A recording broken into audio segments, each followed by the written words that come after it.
standing on harbor. We passed very slowly.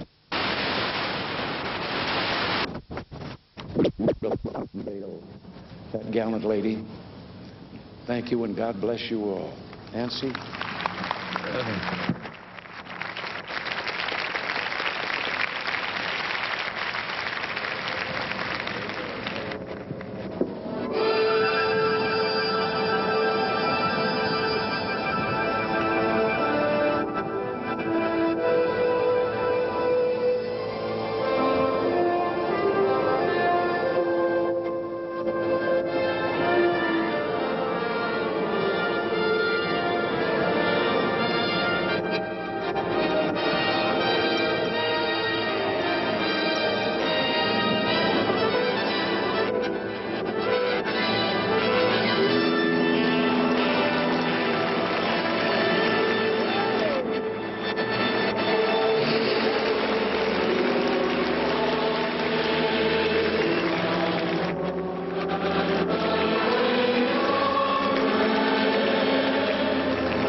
Around New York Harbor, people on their feet, clearly agreeing with President Truman, who wrote to his wife, "I've never seen anything that looked so good."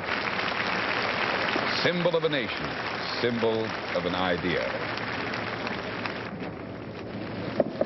That is the unveiling of the Statue of Liberty, and later this evening, President Reagan will return to the podium to light the torch.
People here have instinctively risen to their feet.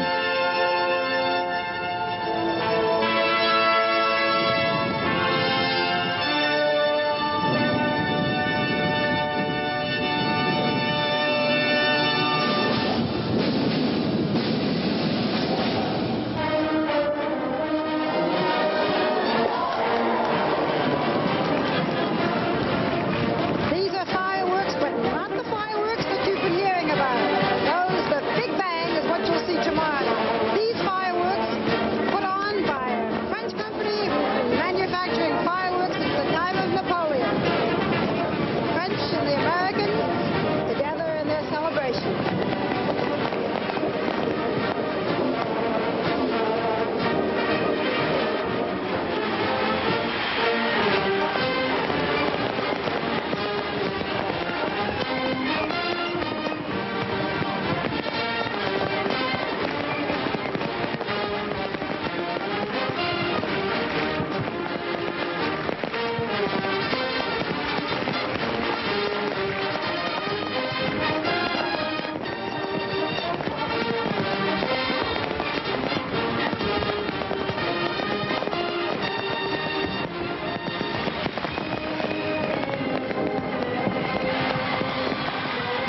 broken nose, a cracked right eye, a split lip, stains on her gown.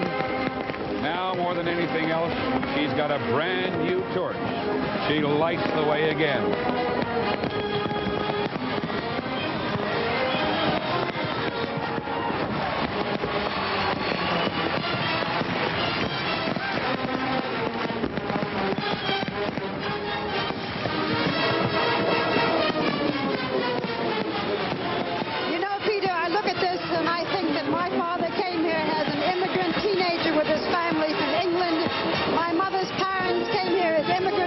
And I think I speak for many Americans tonight when I say, thank God they did.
Tonight certainly tells it like it is. America wears its heart and its patriotism on its sleeve for all the world to see. And that is only Act One. We've a full weekend ahead of us tomorrow.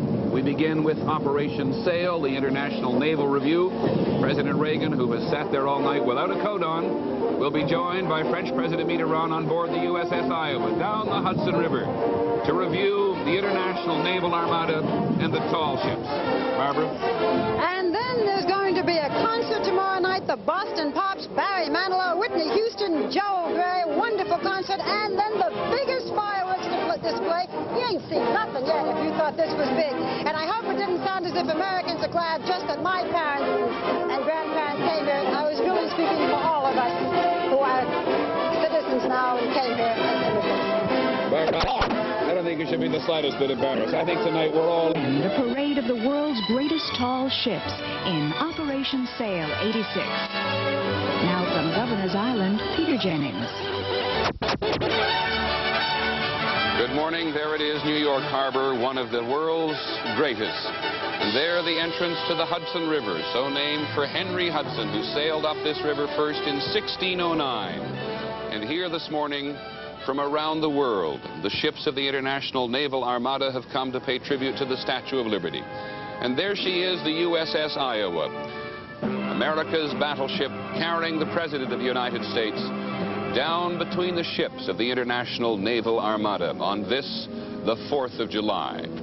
Good morning and welcome to a glorious and sunny day as they stand the rail on the ships from Jamaica, from Canada, from Britain, France, and West Germany. It won't be long before the ships of another age make their way up through this harbor to cross and salute the statue and the President of the United States and, of course, the President of France, François Mitterrand, who will also this morning make his way down this great river in the eastern United States to Governor's Island to pay tribute once again to the Statue of Liberty. This is Liberty Weekend, and on board with the President, ABC's Sam Donaldson. Good morning, Sam. Good morning, Peter. We're on the deck of the Iowa, as you said, moving down the Hudson River. We're just passing the trade towers now. President Reagan came aboard about 25 or 30 minutes ago by helicopter from the Rockefeller estate where he's been staying. 1,500 men of the Iowa here met him along the rail. It was quite a sight. And in a few moments, we're going to see these great ships from 33 ships from 14 countries. Mrs. Reagan, of course, is with the President, as are his top officials, the Chief of Staff, Donald Regan, Secretaries Schultz and Weinberger, and National Security Advisor Poindexter. Sam, I must confess that some of us were quite amazed last night. The President, who looks as vigorous as always this morning, we thought he was freezing last night because it turns out to have been one of the coldest days of the year on this particular date in New York history. How is he this morning? Well, Peter, I think you said something about the President and the cold last night. This ship has a great deal of electronics on it. Radars are going and everything, which is interfering with the signal. But it was cold for a lot of people out there. But, of course, President and Mrs. Reagan had blankets in their box, and he seemed to have survived very nicely. And there you stand beneath the 16-inch guns. You've already had a number of 21-gun salutes. Are you going to fire one? Well, the ship has been firing from a 5-inch gun, one salute at the top, and then as the President has gone down the river, other naval vessels have fired 21-gun salutes. There's one going off right now. I don't know the name of it, but it's a United States Navy ship, and Mr. Reagan will probably come out where you can see him better. There he is now with the First Lady, and they're going to take this salute. Salutes from the sea and salutes from the air. It is going to be a glorious day, but it is also going to be a noisy day. As the aerobatic teams from the U.S. Navy and the Air Force come and do their stuff over Governor's Island, where the Coast Guard has made us so welcome throughout Liberty Weekend. The President and Mrs. Reagan now rounding the tip of Battery Park, the very edge of this 10-mile island which has seen so much maritime history.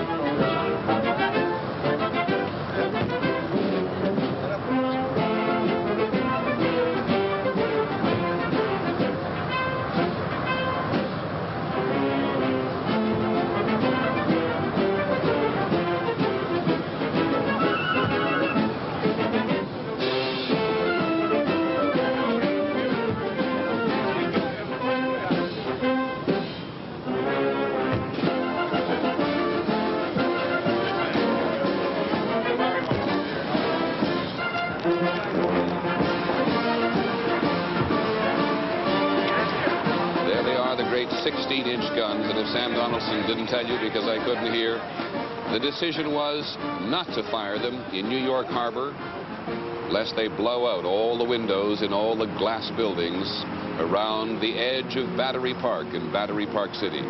In Battery Park City, Lynn Scher. Good morning, Lynn. Crowd gathering? Yes, Peter. So are the helicopters, but I think we can talk over the police helicopter. The crowds are gathering, and what you need to know is the view that we have from here that you are seeing is not just for the crowds who are here today. There are people who actually live here. Battery Park City, a new development at the end of Lower Manhattan, and people live here. This is what they could see every day. Incidentally, the battleship Iowa, as it goes by, I'm sure you can see an escort of almost every kind of boat in this harbor. There are sailboats, there are power boats, there are cruisers, and there was even a kayak that went by about 5 minutes ago. It seems as if everybody wants to travel with the President, with the battleship, be in its wake or help lead the way. And here comes a tugboat, as a matter of fact. Just about every kind of craft that you normally see in this part of the island. But as you know, we are not used to that battleship gray. Today it has such a festive air about it. The crowds are beginning to arrive. The grandstands here, some people have paid for these tickets. Some of them have been given them because they're part of a corporate sponsor. And the stands are beginning to fill up. It took a little while, but there's quite a bit of activity here right now. Here comes the tugboat. This is what we're a lot more used to seeing here in New York Harbor. Thank you, Lynn, very much. And the Circle Line behind it. Peter? Thank you, Lynn. Lynn, by the way, standing on land where there was none before. Because Battery Park City, of which Lynn spoke this morning, is actually the result of landfill from the trade towers, the twin trade towers, which you'll see a lot of today. They are the 2 tallest twin towers in the world, and what a vantage point this morning. There's a great deal more to come. If the harbor looks crowded now, just wait. We'll be back.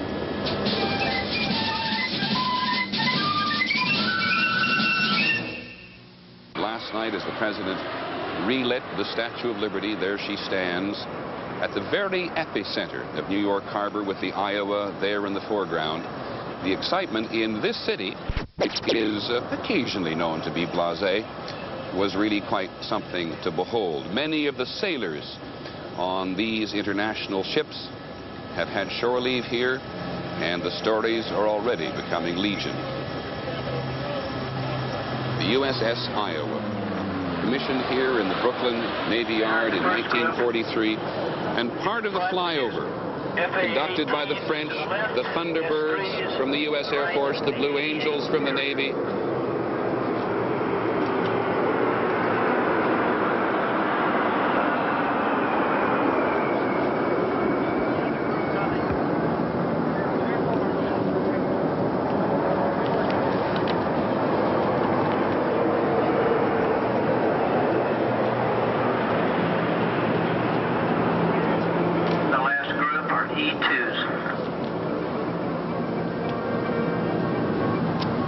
The A4s and the F-16 and the Blue Angels and the Thunderbirds, and the French are here with theirs, and the Harriers are here. Not only the Navy Harriers from the U.S. Navy, but the Harriers, the vertical takeoff jets from the British aircraft carrier, the Ark Royal, which most recently saw action in the Falkland Islands. And there she is, as we said, the Iowa. As much as any modern ship here today, she has history. She carried President Roosevelt to the Tehran Conference with Winston Churchill. In 1944, she went to the Pacific. And at the time of the surrender to Japan, she was the flagship for the Japanese surrender ceremonies. The surrender ceremonies, as you know, actually took place on the Missouri. Well, there are thousands and thousands of boats and ships from which you could view the ceremonies today. I confess one of the people we envy is ABC's Sander Van Oker, who was on the old and glorious presidential yacht, the Sequoia. Good morning, Sandy.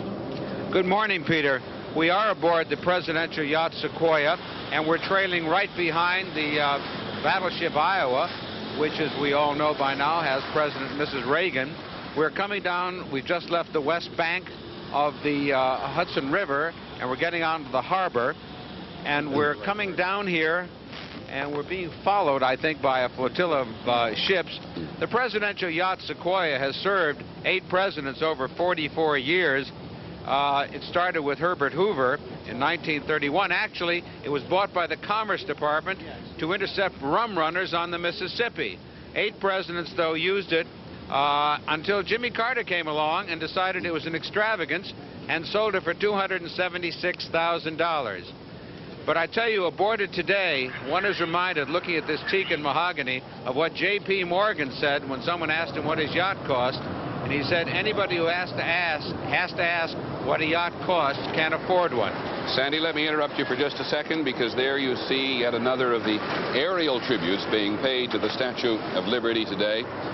We believe it is the French who share the colors of red, white, and blue, and who have participated to such a degree from such earliest times in America's history, from the Revolutionary War.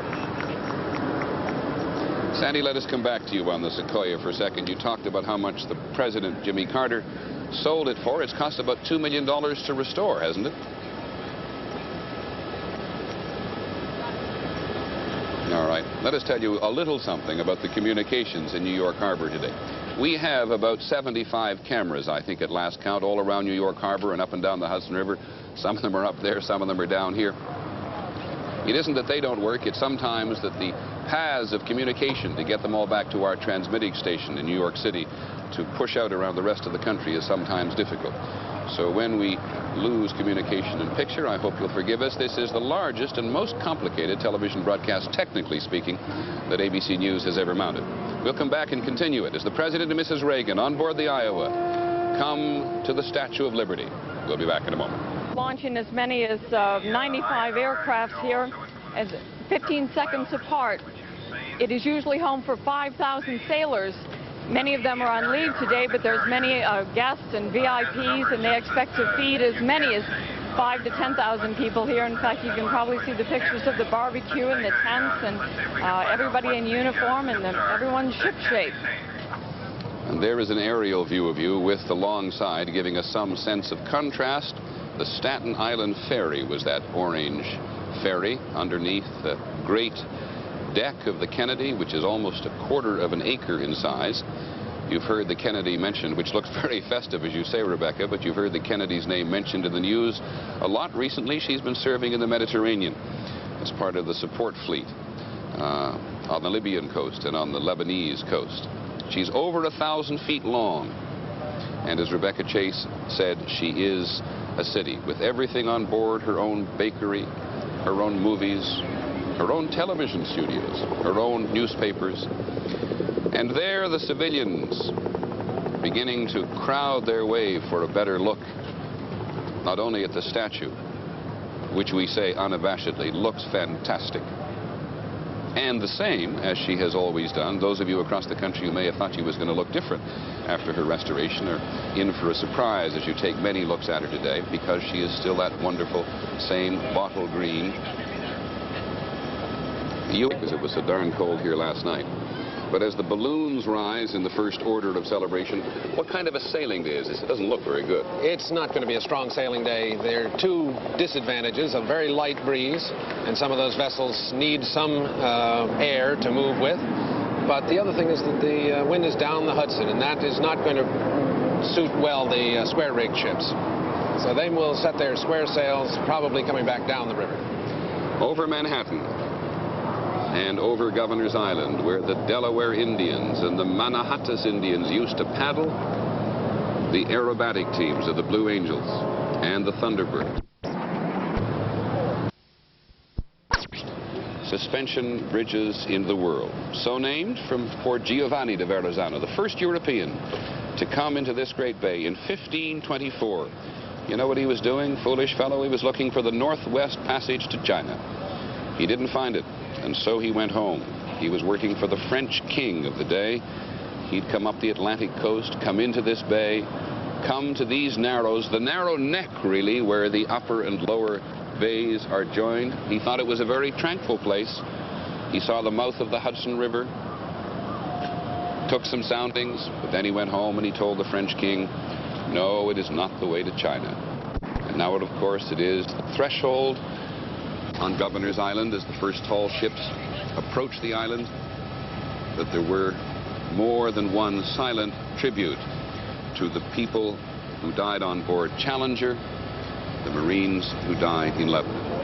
And there is the site which so many people have longed for since 1976, Rebel Car, during the bicentennial is the last time we saw the tall ships here. Yes, the whole tradition of Operation Sail goes back to the early 50s when, through the English Sail Training Association, they began to get these tall ships together. They were a disappearing breed, and people were fascinated. We've had a great event here in '64 and another one in '76. It was, in fact, an artist, a fellow named Niels Hansel, who, with Frank Brainerd, a great maritime historian, brought together this idea of assembling the tall ships. Niels Hansel and Brainerd went out, got in touch with the people who had the ships, encouraged them to come, worked with other people. Is that the Amerigo Vespucci? How good is mine? Well, it isn't. A little hard to tell. Many of them, of course, have steel hulls now, don't they, Rebel? I mean, they don't have wooden hulls for the most part. Yes, these ships, most of the Class A ships have been built as training vessels, and they've been built in modern times, in the 30s, many of them, and some quite recently. The President and Mrs. Reagan now get ready to walk across. Look at those wonderful teak decks on the Iowa. As the President and Mrs. Reagan, the President once again wearing a hat or cap from the Iowa. I don't doubt for a second the Navy takes enormous pride in that particular kind of advertising. You ever pay a visit to a naval ship, there's quite a decent chance you'll come away with a hat. The President and Mrs. Reagan will now get on board a helicopter, if I'm not mistaken, and fly here to Governor's Island, this island which is about 170 acres over on the New York side,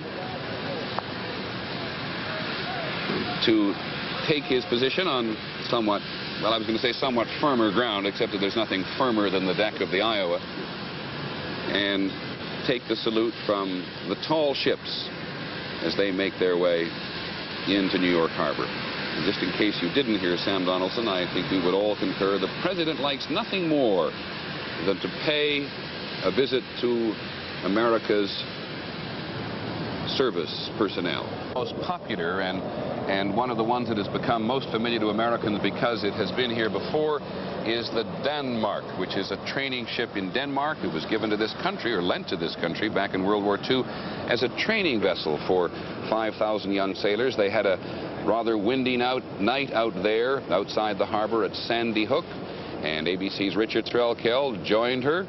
And before long, we've got a camera on board the Danmark, and we'll talk to Richard Threlkeld about how the young seamen on board the Danmark, who's 252 feet long, have enjoyed their night and are enjoying their day. Now let's try to hear from him. Richard?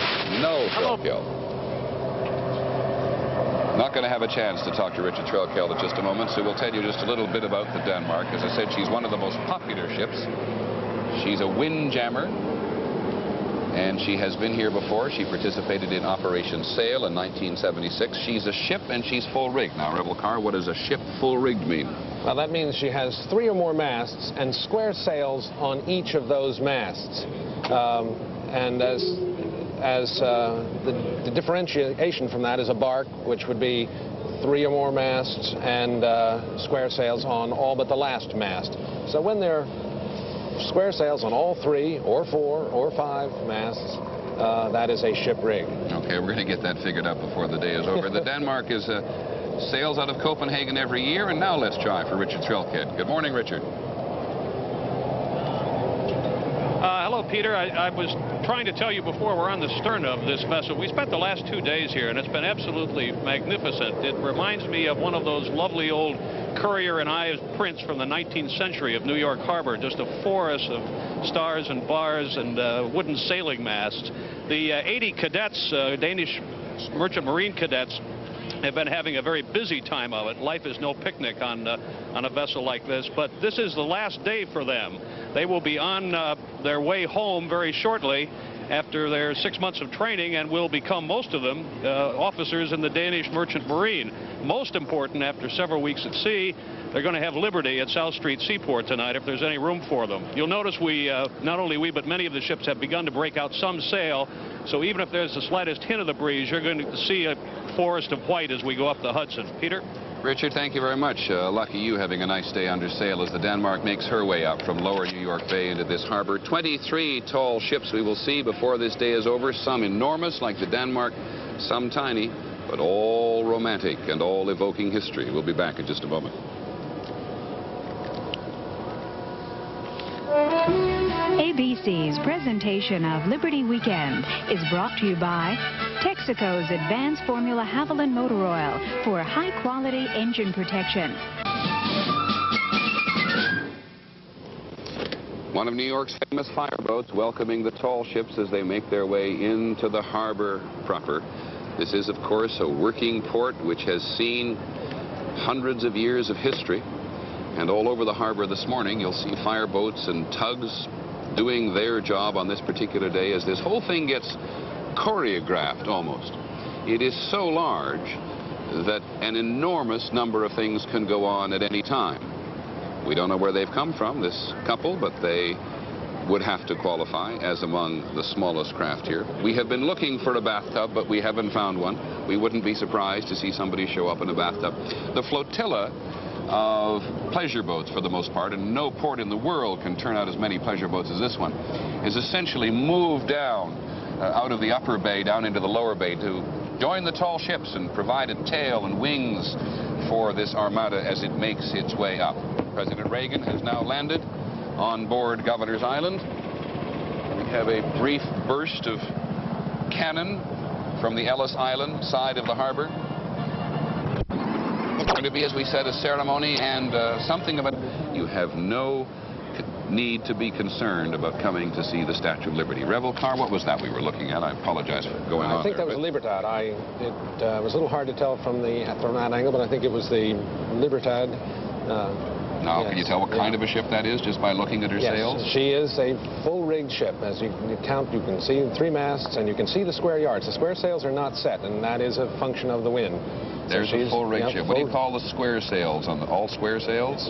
Well, they all have individual names. On the foremast, there's the forecourse, which is the lower one, and the 2 sails above that are upper and lower topsails, and they are made, you could have 1 sail in that area, but they're made smaller to handle them more easily. And then above the topsail, there's a topgallant, and above the topgallant, there's a royal. Sometimes called the skyscraper, which is how these enormous buildings got their names, skyscrapers. They were originally that name taken from the very uppermost sail on some of these tall ships. They are under power today, as well as under sail. Yesterday was a magnificent sailing day in the harbor, but looking at them now in a somewhat more leisurely way is every bit as gratifying. We talked a little earlier about the Amerigo Vespucci, the tall ship from Italy. ABC's Ray Gandolf is the lucky fellow on her. Ray? We're number 13 in line, Peter, and we got underway about 40 minutes ago, and it looked for a while as if it were going to be Operation Diesel for us here today. It may still turn out that way, but about 25 minutes ago, along about 10 o'clock, the men went aloft, the cadets and the seamen, and began setting the sails and squaring off the cross arms up there.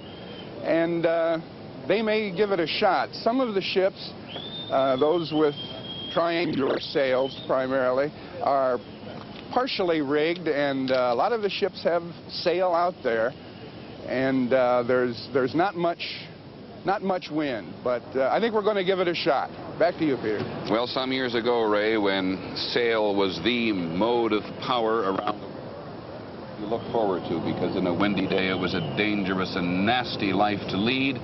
The food was awful, the conditions were terrible.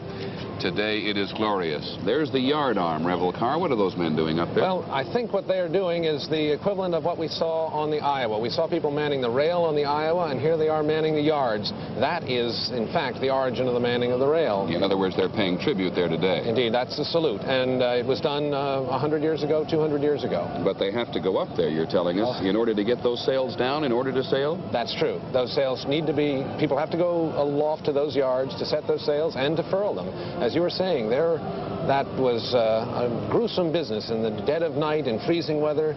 There's one account of spending an hour and a half to furl 1 sail in icy weather, having to beat your hands on the sail to keep them from freezing. An extraordinary experience. And of course today it is designed to train young cadets from many nations now to feel the sea.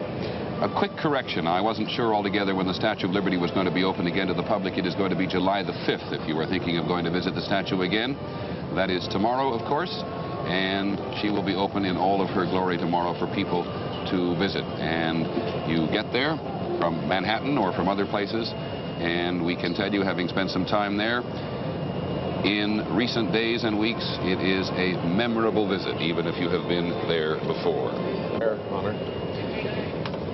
The parade of the tall ships is about to begin officially and formally. The president is on Governor's Island, joined by the French president, Francois Mitterrand. ABC News coverage of Operation Sail will continue after this and a word from your local station.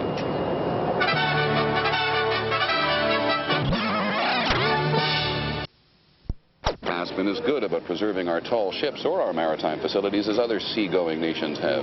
It's true, and one of the curious things, though, we have gotten the fever, and around this country there are ship preservation efforts, and one of the curious things is, and I haven't really compared ourselves to other countries, but we preserve ships from other countries. We take the wretched refuse in a maritime sense, and we're preserving it in on both coasts around this country.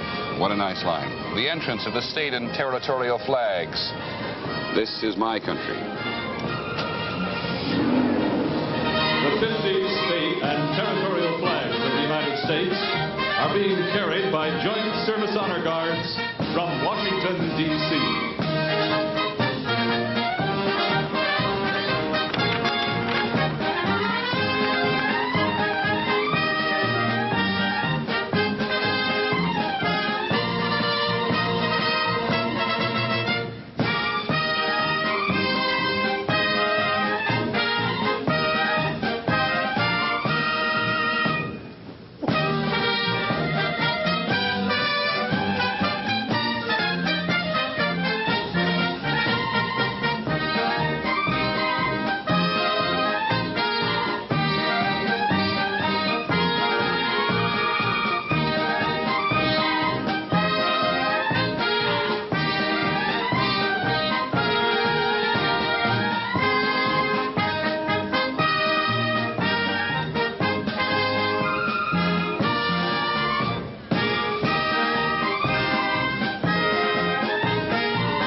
State and territorial flags being paraded on to the stage here on Governor's Island, this island with so much history, occupied by the Dutch and the English.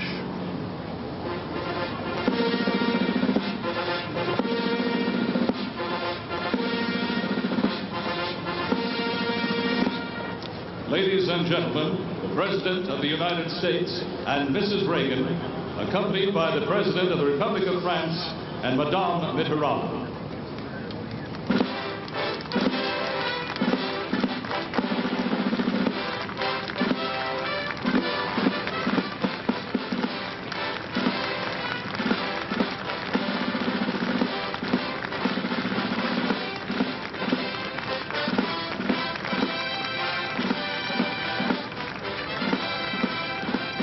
President and President Mitterrand will have some considerable opportunity today to talk to each other. You've heard the President Reagan in the last couple of days refer to the possibility of a summit meeting with Mikhail Gorbachev from the Soviet Union. Mr. Mitterrand will leave here and go to the Soviet Union. In just a moment, we will be back to continue the opening ceremonies for Operation Sail and see more of the tall ships. Right back.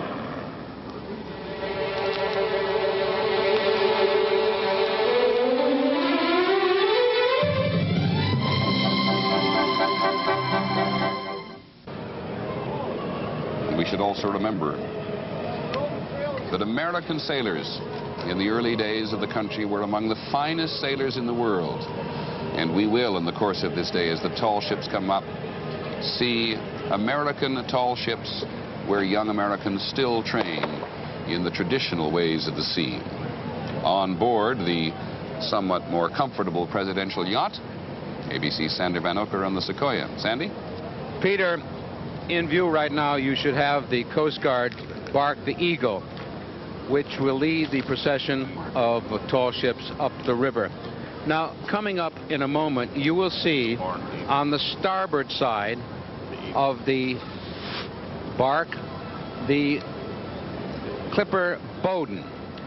It's an old Arctic explorer which has recently been rebuilt. On the port side is the Spirit of Massachusetts. And towing behind the Spirit of Massachusetts, you should be able to see a dory trailing behind it. This is an old Gloucester fishing vessel, and this is a mark of respect for the dead when they come into port. And the reason it's trailing is because on the starboard side should have been the Pride of Baltimore, which was sunk coming up from San Juan on May 14th, and the captain was lost on there, Armand Alsacer. And why the people on board of the Spirit of Massachusetts are doing this is because he was the first skipper of the Spirit of Massachusetts, Armand Alsacer. Told me on board the Spirit of Massachusetts 2 days ago that they wanted this as a mark of respect. It's a traditional mark of respect for those lost at sea, especially as Captain Alsasser was their first skipper. Thank you, Sandy. A lot of people in this parade actually hoped that there'd be an empty space left for the Baltimore, which, as Sandy told you, was lost at sea in early May. The U.S. Coast Guard's Eagle, in commission in New London since 1946, leads the parade of the tall ships as they come up into New York Harbor. One of the 5 German sail training barks, which this country got from the Germans as reparations after World War II. She has some sister ships, doesn't she, Rebel? Yes, she does. The Sagres II, which we will see today, is one of her sisters. One Russian ship, the Tavarish, is a sister ship of hers. The Murcia from Romania, which is not here. But the Gorschfock from Germany is another of the sisters. So one of her sisters is here, Sagres II. We'll see her later. And the Eagle was the host ship for Operation Sail in 1964. I think one impressive fact is that she was built in 1936 at Bloemenvoss in Hamburg, and the Offenburg, one of the naval vessels that's here representing the German government, was also built in that same shipyard, so that yard is still functioning. Is that the Blue Nose? That does look like the Blue Nose from Canada, although it's probably maybe Ernestina. I can't quite tell here. They are a little difficult, as has been pointed out, for us at least, because they are coming in a line of order, but our cameras are all over the harbor. But she is a schooner, isn't she? Yes, she is. She's a schooner of the Gloucester fishing type. She'd be 120 feet long or so. Fished the Grand Banks, yes, off New England, and off the coast of Canada. And the Blue Nose, if that is the Blue Nose, is so much a part of Canadian history that it appears on the Canadian dime. And having said all of that, we'll probably have her wrong. Well, it is a little hard to tell. Flags are very helpful, but not at this moment. They were fast, these, weren't they, Rebel?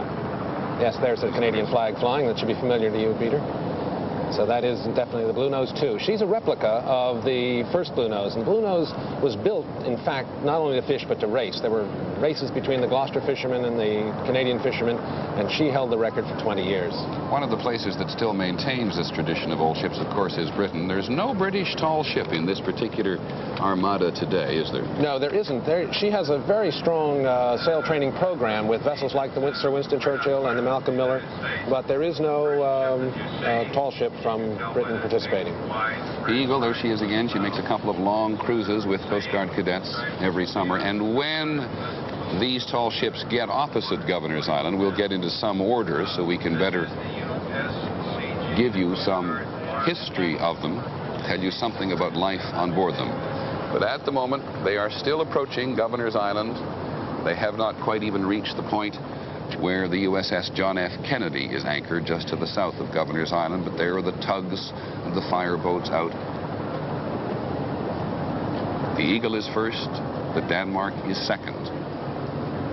The sails that we do see set are the fore and aft sails on those ships. They're staysails, and they can be set when the wind is fairly close to the bow. I mentioned on the nose.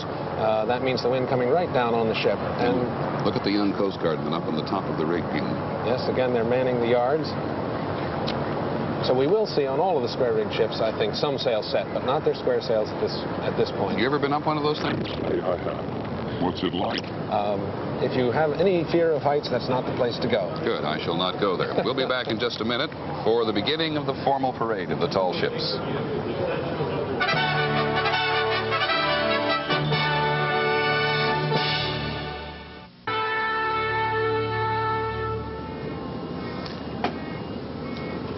Picture postcard views of New York Harbor as one of the ferries sits on the flanks waiting for the tall ships to come. We apologize if we're confusing you a little bit at the ships.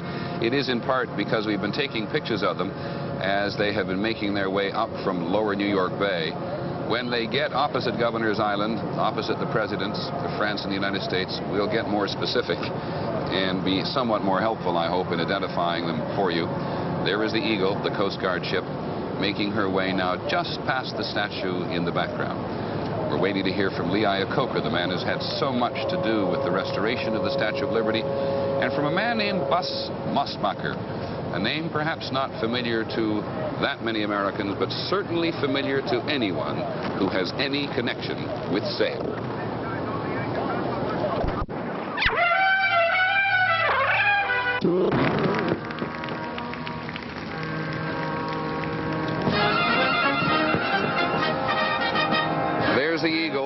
Coast Guard lead in this parade of tall ships. Revel, remind us a little of her history.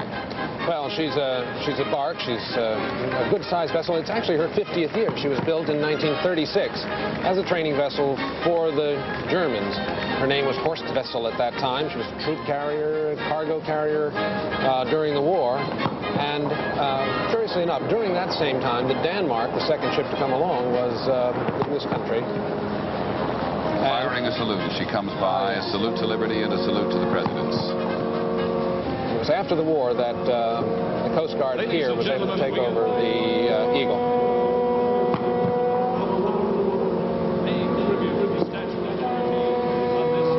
It is getting somewhat noisier around here as the tall ships come and pay their tribute to the Statue of Liberty, led by the Eagle, 295 feet long in the center of this harbor, built in Germany. Now a training ship for the Coast Guard. 21,000 square feet of sail on that ship, which is a lot of canvas.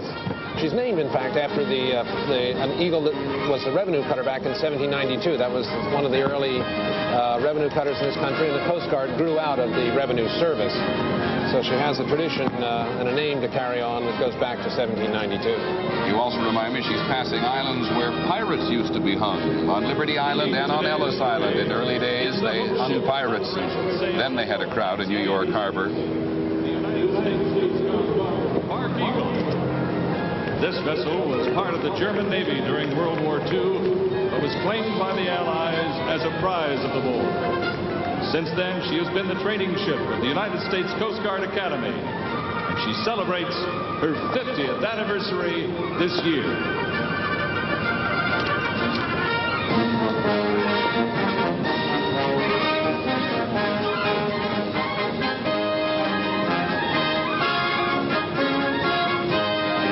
She was in sad shape at the end of the war, and when she arrived here, her sails were literally in tatters.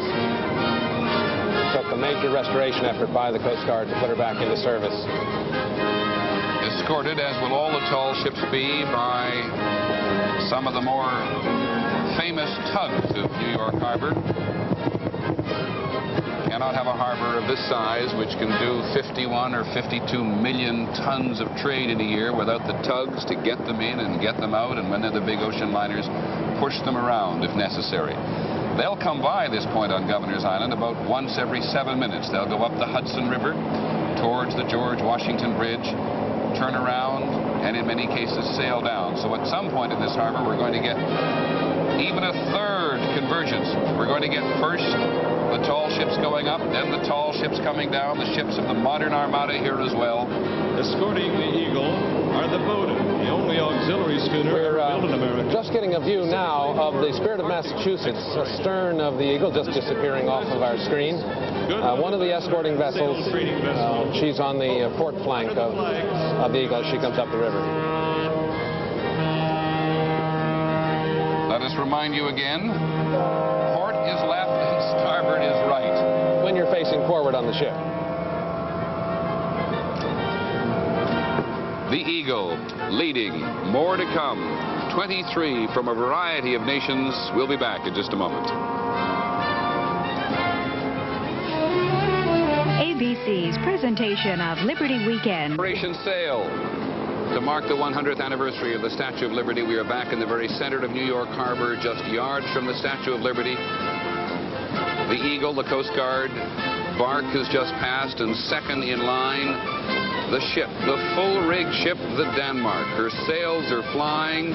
We can see her from this perspective. ABC's Richard Threlkeld can see it from the perspective of her deck. How is it, Richard? And it is quite a perspective, Peter. We're just coming abreast now of the Statue of Liberty, and on up ahead of us is Battery Park. So we'll be going up the Hudson fairly soon at a sedate 5 miles or 5 knots an hour. I wish I really could describe to you. It's almost impossible, the sensation you have of being right in the middle of this fleet of tall ships. It is the feeling of floating almost, as if you were in the middle of a giant flock of snow geese. And on each side of you, more power boats that I have ever seen or ever thought existed, all of them carrying spectators. I think, honestly, you could almost walk across New York Harbor at this point from one gunwale to another of these power boats. And as you may be hearing, about every 5 minutes there's a salute by about 200 of them, all blowing their horns and clapping their bells. It sounds a little like a Midtown traffic jam on a Wednesday in Manhattan. So as you've suggested the last couple of hours, Peter, what we have here is a happening. And from the deck of your ship, Richard, we can see across to the Bowdoin from the USA Rebel car, and there the Denmark. What's the crew doing at the moment, Richard? Well, every time we pass a United States Navy ship, there's a common military courtesy, and the Navy ship will send its sailors out in line in their sail whites, and our crew of 80 cadets will do likewise, line up at the rail. That's pretty.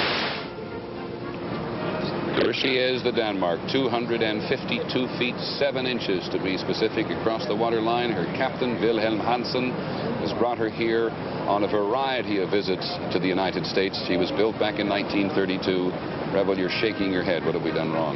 Well, we've gone to another country, another Scandinavian country. I believe that's the Christian Radich. The Denmark does have some of her square sails set, and that vessel doesn't. So I think that's the Christian Radich from Norway. Okay, tell us about her.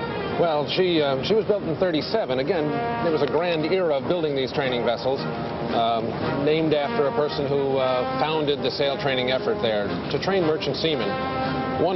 During the war, she was taken over by the Germans and used as a barrack ship. And she was found sunk in Flensburg, the northern part of Germany. Didn't she come here in 1938, I think, to visit the World's Fair? She did, yes. She was here for the World's Fair. She made the mistake of heading back to Europe during those difficult years, whereas the Denmark stayed.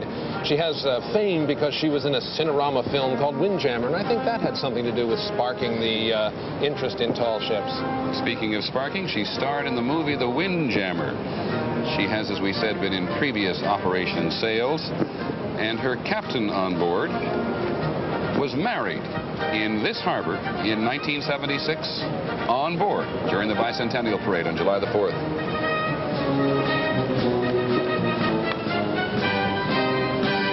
It is impressive to see these ships with their sails set, but you can see in this case that the square sails are absolutely flat. They're doing no positive good on those ships at the moment. They look wonderful. They're doing lots of positive good for those of us who are seeing them. They're not working on behalf of the ship. I'm sure that's the Christian Radich we're looking at now. I'll stake my life on that, sure. The Christian Radich from Norway, 241 now we're on the Denmark. Now we went back to the Denmark. All right. I'll blame you. You can blame me. But Christian Radich has now set her sails. We can see her over our shoulders here. Outboard of the Denmark is the Ernestina. I can't see what that is. Denmark, I believe, yes, where they're stacked showing. Outboard of the Denmark is a schooner, the Ernestina, that made a number of Arctic voyages and then went off to work in the Cape Verde Islands. She was a Brava packet working back and forth, and she's come back to this country having been restored by the Cape Verdes. Want to take a guess at where we're looking at? A little difficult for us because there are all these various classes. There's the bark, and the barkentines, the full rig ship. Yes, that's the Christian Radich. That's the Christian Radich. She sails under the flag of Norway, and she is a classic example of restoration because, as Rebel told you, she was sunk during the war and virtually completely rebuilt. Her hull is steel, isn't it? Yes.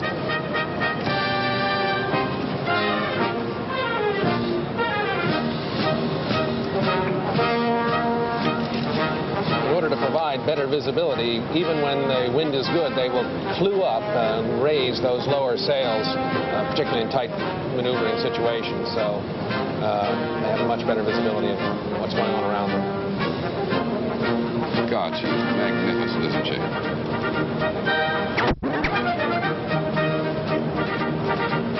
These tall ships, by the way, are coming up because you can just see a little bit on the right of your screen there.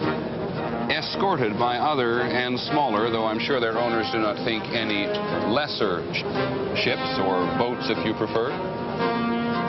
Rebel Carr told us at one point that you describe a boat as something you can put on a ship, but her escorts here are the United States ship, the Alexandria, over there on the right of your screen, who sailed both the North and the Baltic Seas, and the American Rover, built for the cruise trade and now sailing out of Norfolk, Virginia. Hello to Norfolk from the people who have come up on board the Rover and who've had such a good time in this harbor. Alexandria represents Alexandria, Virginia. She was the Lindo and built in Denmark in the late 20s.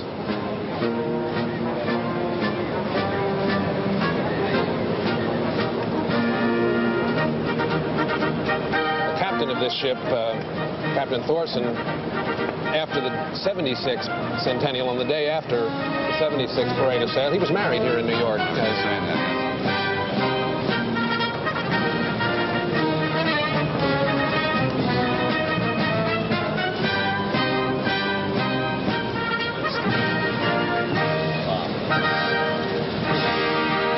There she is, the Christian Radic, making her way just underneath now. There's no shadow in the Statue of Liberty today because the sun is so high. At about 11:15 in the morning on the East Coast. A good deal more to come, and we will be back right after this.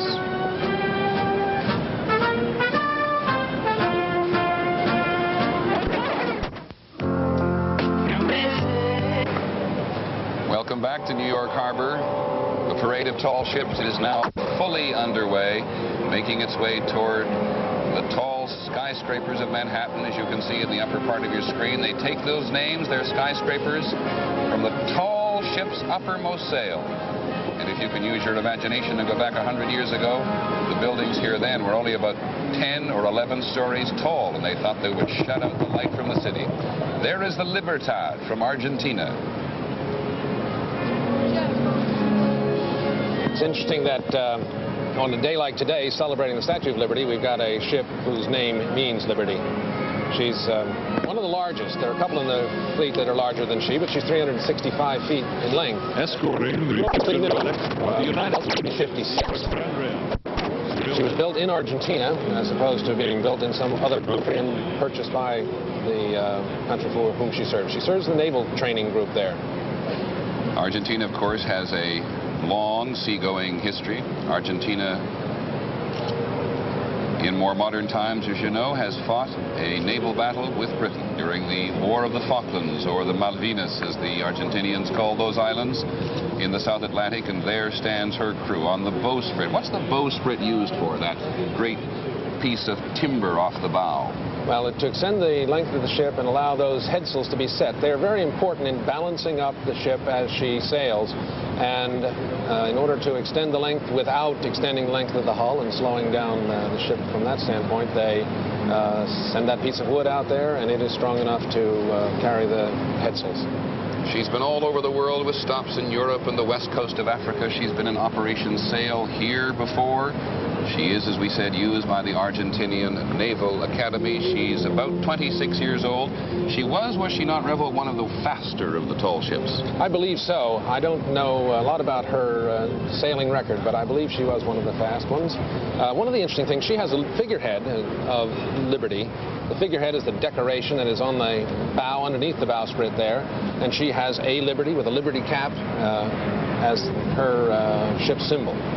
Now's the time to answer a question, if you wouldn't mind, Revel, from a person who wrote to me asking why we didn't see more women as figurines on the front of ships. Well, you do see a great many. The figureheads on many of the ships are female figures, but when the ship is named after a male individual, the great admiral had a figurehead of Admiral Farragut, etc. So when there was a connection with a man, the figurehead would be a male image, but very often you'll find a female figure as the figurehead. The preponderance was female figures. The Libertad from Argentina, as Revel said, standing for liberty appropriately on this July the 4th. Laid down and built in an Argentinian shipyard in 1960. She has sailed the world with her crew. Outboard of her is a little schooner, the American Eagle, can be seen just off her quarter there. After end of the vessel, and coming into view just on the left-hand side of the screen is the little Providence. She's a replica. She is a replica of the first naval vessel, Rhode Island sloop Katy from 1775. She's made of fiberglass, but John Paul Jones sailed the original vessel of that type.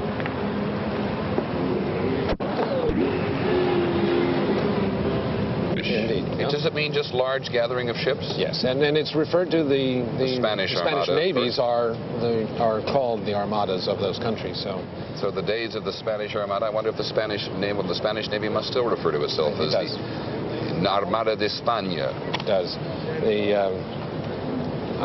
I know the Libertad is the Fregata Armada Republica of Argentina. So Armada is used in the official names of many of these vessels. Once again, as you look at this harbor and you look at this parade of tall ships, you might cast your mind back a bit. Imagine yourself here in 1817 and you got up in New York City and you read the New York papers on that day, and you were told that for the first time in history you were going to be able to go across the Atlantic Ocean on a regular basis. Prior to that occasion, you could come, if you wanted to travel across the Atlantic to the old world, you would come to New York City. You could sometimes wait days and weeks and even months until a captain had either got a full crew on board of passengers or he had a fair wind under which to sail. It was in 1817 in this harbor the United States commercial transatlantic fleets began regular packet boats, regular service across the Atlantic. If you go back only 30 or 40 years, or even more recently, that too you'll see on the newsreels today. We saw a little bit earlier this morning of the great ocean liners who changed the time across the Atlantic from weeks and sometimes even longer if they got lost, unto just a matter of a few days. And just the other day, somebody went across the Atlantic in a small, not so small, but a small speedboat by comparison in 81 hours. I believe is the Belém from France. She's, I think, out of order in the parade, but has been brought into this location. So I think we have a little bit of a change in the order of parade. She's a bark that was built in the latter part of the 19th century. She, in fact, was owned by a chocolatier in France who carried chocolate and cocoa across the ocean to South America and to the Caribbean. She was turned into a yacht later on in her career. She, too, has just recently been restored to this mint sailing condition.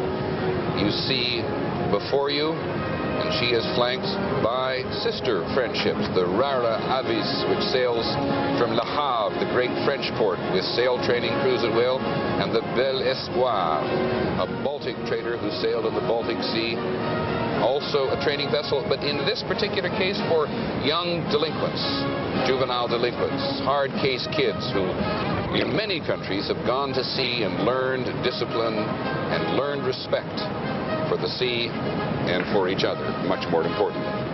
The name of that organization that owns those two ships seems a bit odd. It's Les Amis de Jeudi et Dimanche, and it seems like an odd name. Organization of Thursday to Monday. Yeah, Thursday and Sunday, yes. And it's the group that is interested in those are the days that the kids have off from school. Well, why not pay tribute?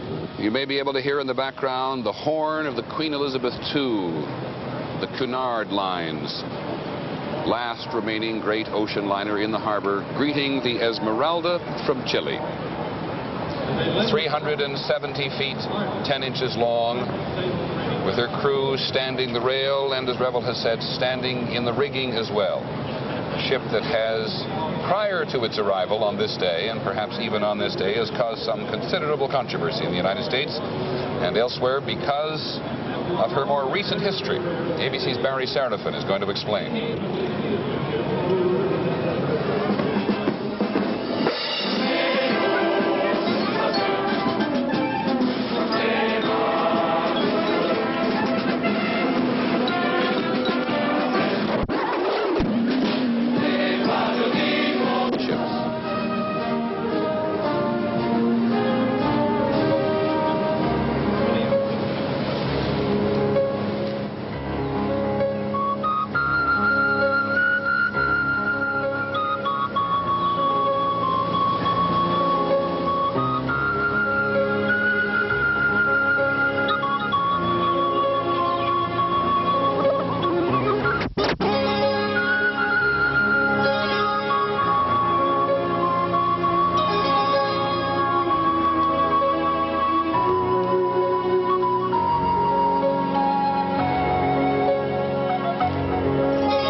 Okay. Here we go. New York Harbor, the tall ships, the bridges, the blimps, the helicopters, the music, the ocean liners. We'll be back in just a moment.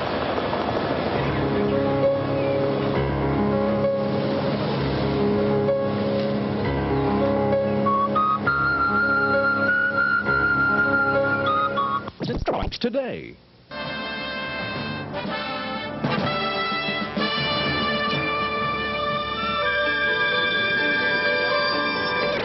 The parade of tall ships continues. We have another hour with you this morning, so we'll have another opportunity and another opportunity to see these magnificent vessels. The wind has shifted in their favor.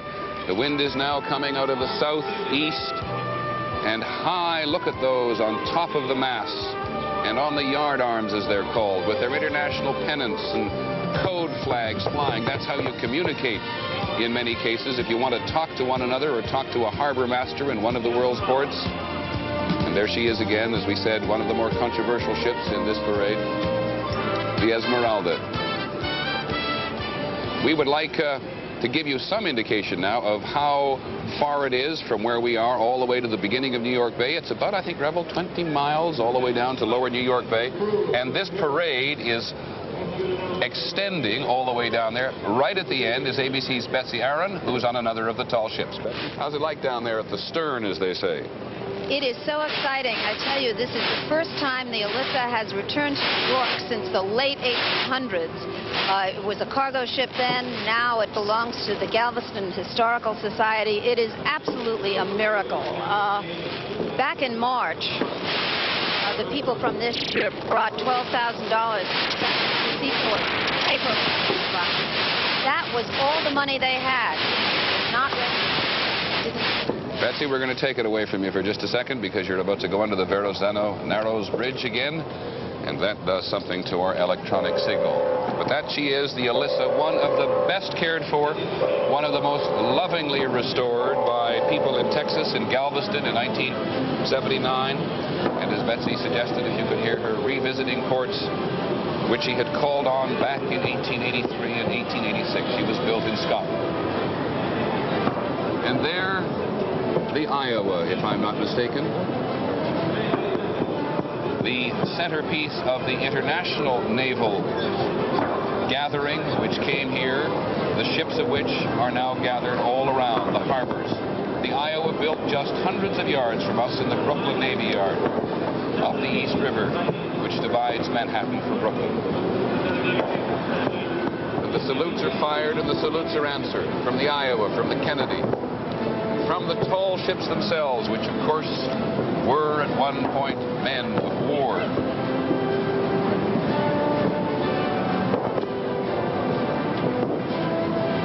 This port has known not a great deal of battle itself because it was simply so well protected, but on the battery at the lower end of Manhattan, where the battery of guns were put. George Washington, at one point when he was the commander, had convinced the British through some devious method, the English in those days, that they should not come into the harbor. When they finally did to fight, George Washington managed to escape up the East River and across to New Jersey. And now, as they go into the Hudson River, again, the Ark Royal, the British aircraft carrier, firing salutes to the tall ships as they leave the harbor and enter the Hudson River.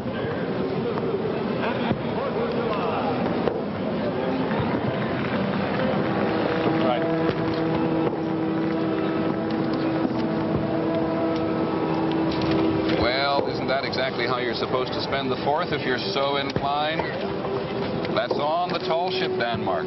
They had a rigorous night last night because of the very windy weather down in the lower bay and outside the harbor.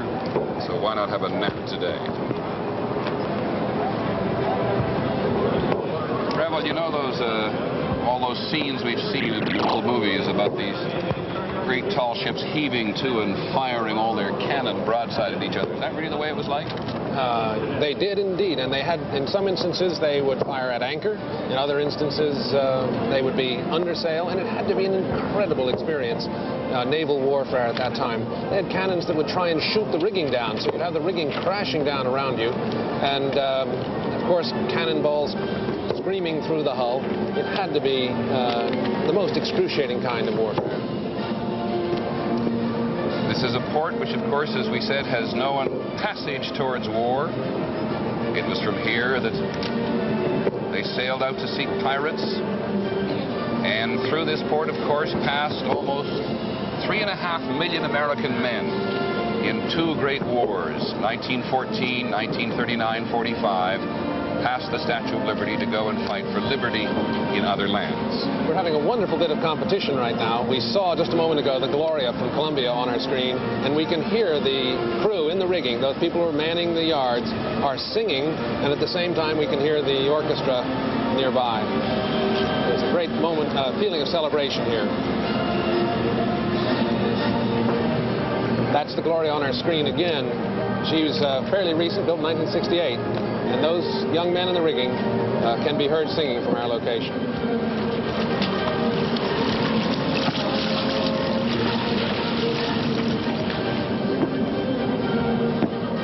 They are cadets from the Naval Academy in Cartagena, Colombia. In her relatively brief career, she sailed more than 250,000 miles and trained 1,000 cadets.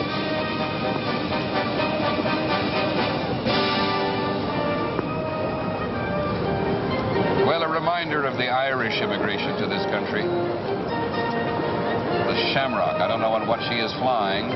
That is the vessel Shamrock. She's the J-boat. That's a J-boat that Sir Thomas Lipton sailed in 1930 in an effort to win the America's Cup. It was his 5th attempt and his 5th loss. But the Shamrock is a very impressive vessel. Her mast, the Statue of Liberty, could stand on that deck, and the mast would tower over the statue herself. The statue being 151 feet, and that mast being a few feet taller from the deck. She was recently given to the Museum of Yachting in Newport, Rhode Island. The Lipton Company acquired her. She was owned in the Mediterranean and has been very thoroughly restored in the same shipyard, Camper & Nicholson, where she was built. A number of years were spent in the restoration of that J-boat. Now, if you were to continue sailing up the East River or up the harbor here and turn right instead of going on up the Hudson River, you'd come up to the East River. And there you would find one of those locations, looking across as we are now from Brooklyn, where this country, and in particular this city, has tried to preserve a little of its maritime history. South Street Seaport. That's what it looked like in the 1850s. A trading port as America commanded the seas. It was known as the Street of Ships at that time because of all the bowsprit sticking out over Yet another of the most beautiful tall ships, the Guayas. As she moves right past us on Governor Island, the Guayas from Ecuador, named in memory of the first steamship ever to be built in South America, and that was in 1841, Rebel. So she's another one of the South American tall ships, a sister ship to the Gloria that we saw before and a couple that we'll see coming up. She was built in 77. She made her maiden voyage in 1978, and it was, to say the least, ambitious. She circumnavigated South America. She called it Lima and Valparaiso. She passed through the Straits of Magellan, rather, though I suppose under somewhat more difficult circumstances than she has come through the picking up breeze here in Manhattan today. She visited the Argentinian ports, went on to Montevideo and Rio de Janeiro. She has 80 naval cadets on board. You now get the message clearly that all of these tall ships are used for training young men, and in some cases, young women who wish to enter the naval service of their particular country or may just want the discipline or want the experience. She was built in Spain, the four sister ships that belong to the South America.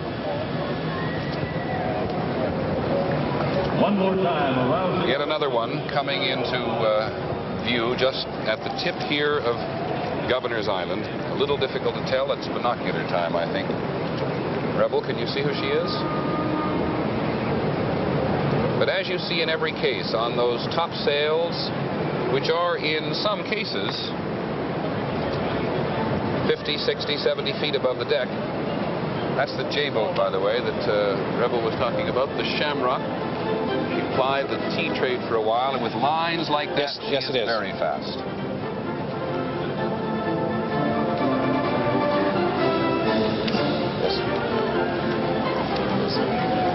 This is the Indonesian vessel. She's come the longest way, I believe, the Dewa Ruchi. She is part of the Naval Academy fleet there in Indonesia. Made a long trek around. I think she was at sea for literally hundreds of days coming here. She's named after a sea god who is part of a Hindu story. And the nice thing about this is that this sea god showed the person he rescued the elements of courage and purity and desire. But desire and courage were only good if they were tempered by idealism, and that ship is sailing for those good causes. I'll tell you one thing she needed was courage. She had a very difficult passage across the Pacific, Rebel, and when she landed, I think it was in San Diego, was her first port of call in the United States. We were told they'd had quite a shaky voyage, even in a ship this size, across the Pacific's deck. She is flying amid all of her pennants at the very top there at the stern or the back, the American flag. What's the tradition of what you fly in harbor? She's acknowledging her arrival in America, and so she's flying our flag, and she's flying her own national flag down at the transom, low down on the stern. And they usually will fly the flag of the country from whence they came. They pass through France, for example, that will show where they came from, and then they'll show the flag of the country that they're entering. Now, you've been a Navy officer, and you're now a maritime preserver, if we can call you that. Can you read those pennants on board any given ship and tell us what they're saying, or are they actually saying anything? No, I cannot read them anymore. There was a time when I could. But that is, I think, essentially a dress ship decoration. There are code books, and they can signal each other with those flags. They're clearly visible at sea, and from an enormous distance, with a pair of binoculars, you can receive a message from another ship and determine what assistance they need or what they want to tell you.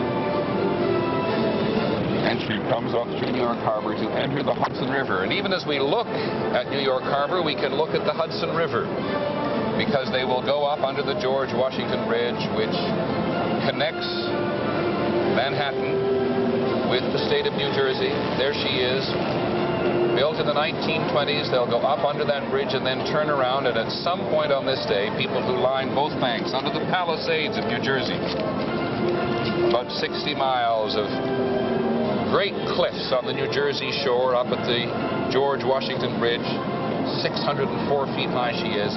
There is one of the great landmarks in this harbor, the Little Red Lighthouse. Perhaps some of you have read the book to your children, The Little Red Lighthouse and the Great Gray Ship. There was a time when the bureaucrats in this town, or perhaps in this state, wanted to take that Little Red Lighthouse away. She's only 40 feet tall, as you can see.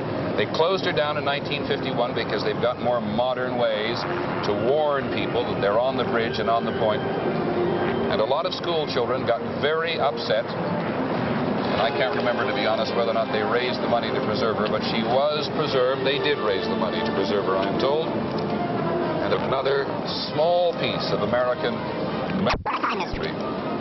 School children who saved the nations are represented here today in this parade of the tall ships and the not-so-tall ships. And one of the not-so-tall ships is this little brigantine called the Galaxy. She is officially today representing the state of Israel, coming to a city which has more Jewish citizens than does Israel, if I recall my figures correctly. And she comes to a warm welcome in this harbor. She's actually home ported in Eilat in the Caribbean. She was refitted originally in England. Did I say Eilat in the Caribbean? I'm an idiot. Eilat is in the Mediterranean, in fact. As I'm reminded by one of our directors who does a lot of diving off the port of Eilat. At any rate, whatever the case, the Galaxy is here along with the other tall ships. And so are now hundreds of thousands of people on both shores. They came by land and they came by sea. And Stephen Gears apparently met a couple who came in a very strange fashion. Stephen, over on New Jersey. ABC's coverage of Operation Sail 86 continues. Here now is Peter Jennings. Welcome back to Operation Sail. There you see some of the great docking areas of this harbor with its 750 miles of coastline. We said it before. There's another great shot. One of the favorite ships to visit this country, the Amerigo Vespucci from Italy, coming under the Verrazzano Narrows Bridge with her little flotilla so suitably named for an Italian, Giovanni de Verrazzano, who was looking for China and found America. She's off the John F. Kennedy now, the USS aircraft carrier, which is has the prime position here today, Statue of Liberty, and on board from a helicopter, or perhaps even from a blimp. Yet another look at one of the tall ships.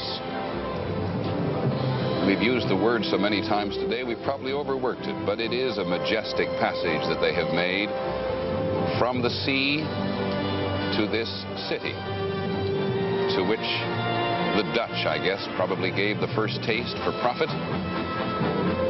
Without the sailing ship, without the steamship, but primarily without the sailing ship, Manhattan, New York City, would not have come into being.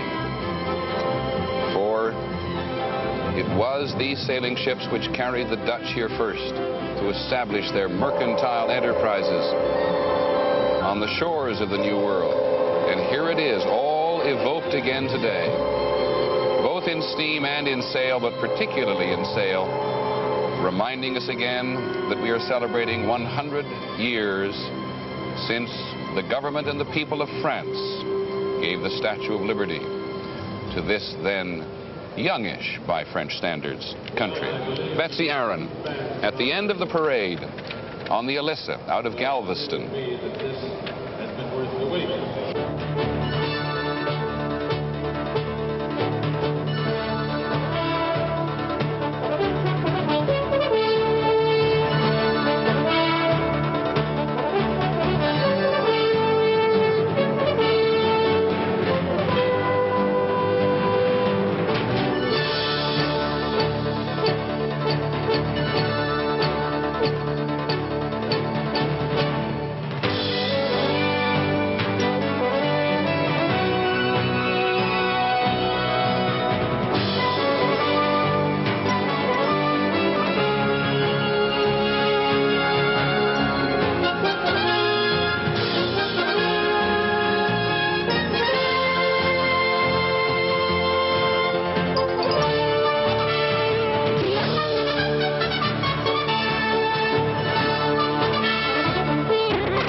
ABC's Liberty Weekend has been brought to you by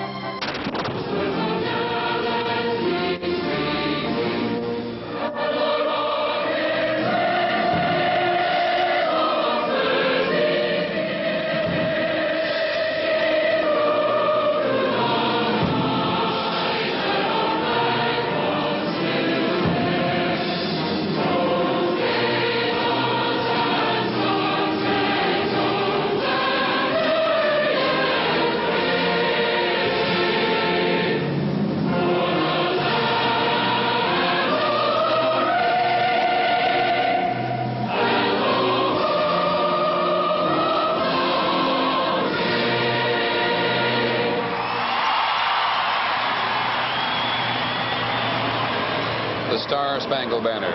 Francis Scott Key during and after the bombardment at Fort McHenry at Baltimore during the War of 1812.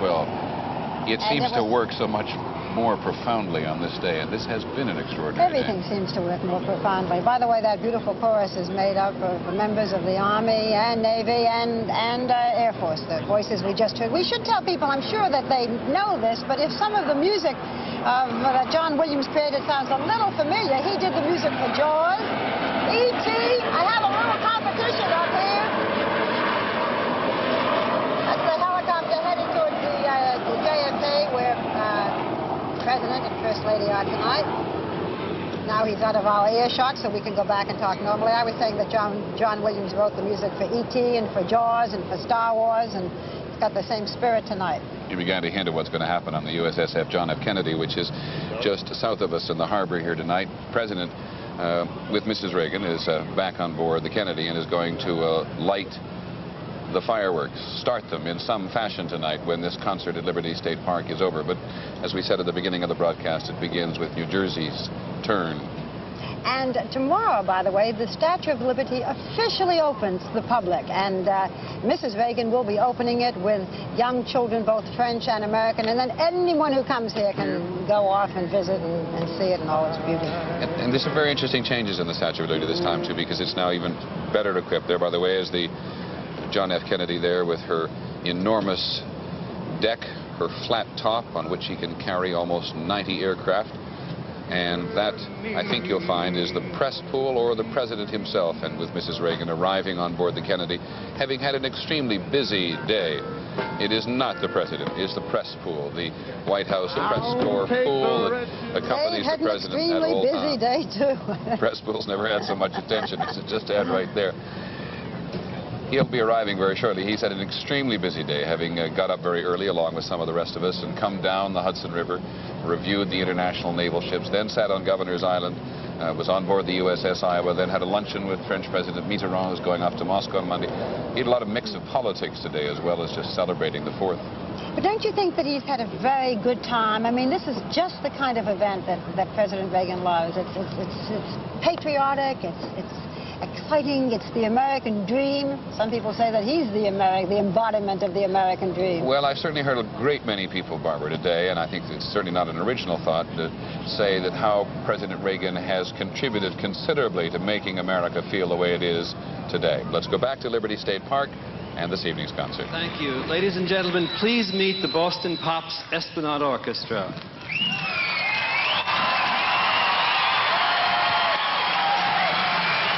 Thank you. Tonight, we want to pay tribute to our American composers. And no program of American music could exist, I think, without the presence of our first composer, Mr. Leonard Bernstein. Mr. Bernstein, like the Boston Pops, hails from Massachusetts, but his music is known and loved throughout the world. And we'd like to begin tonight with his fabulous overture to Candide.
presentation of Liberty Weekend is brought to you by the new Chrysler Corporation. They don't want to be the biggest, they just want to be the best. Lipton rice and sauce with vegetables. 5 new side dishes with that delicately seasoned taste. IBM. And the Prudential, offering a full range of insurance and other financial services.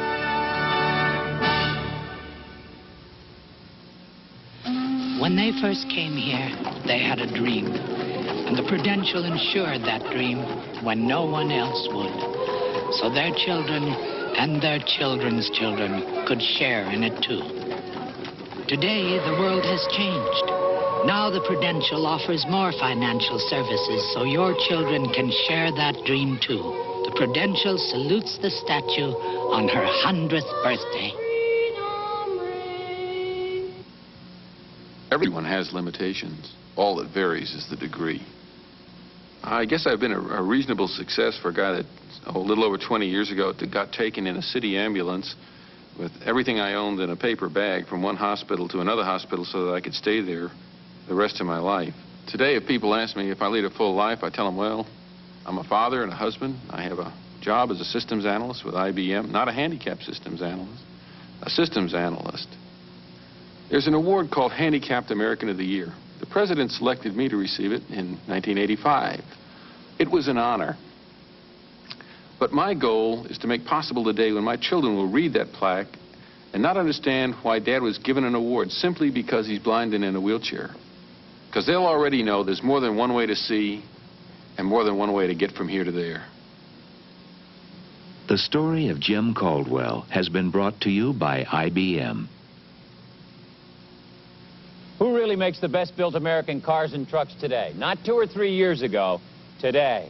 A survey of owners of 1986 GM, Ford, and Chrysler models shows that as a group, Dodge, Plymouth, and Chrysler are the highest quality cars and trucks designed and built in North America. And only Chrysler backs the quality of every car and truck it builds with a 550 protection plan. In 1986, Chrysler makes the best-built, best-backed American cars and trucks, period.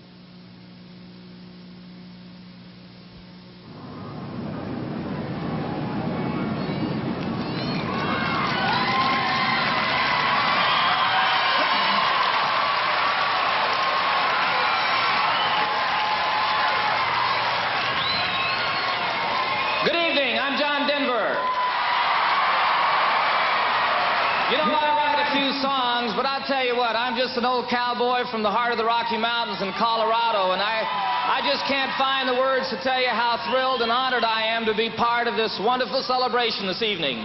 Isn't it a great day to be an American?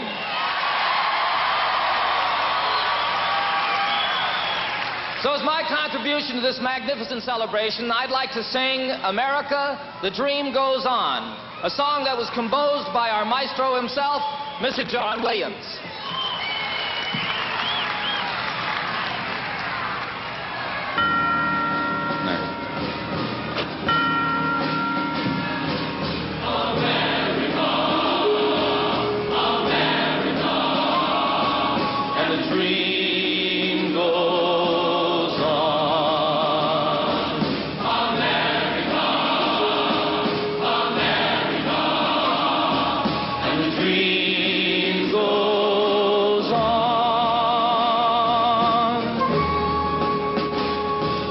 There's a song in the dust of a country road, on the wind it comes to call, and it sings in the farms and the factory towns, and where you think there'd be no song at all. And the words are the words that our fathers heard as they whistled down the years, and the name of the song is the name of the dream, and it's music to our ears. America.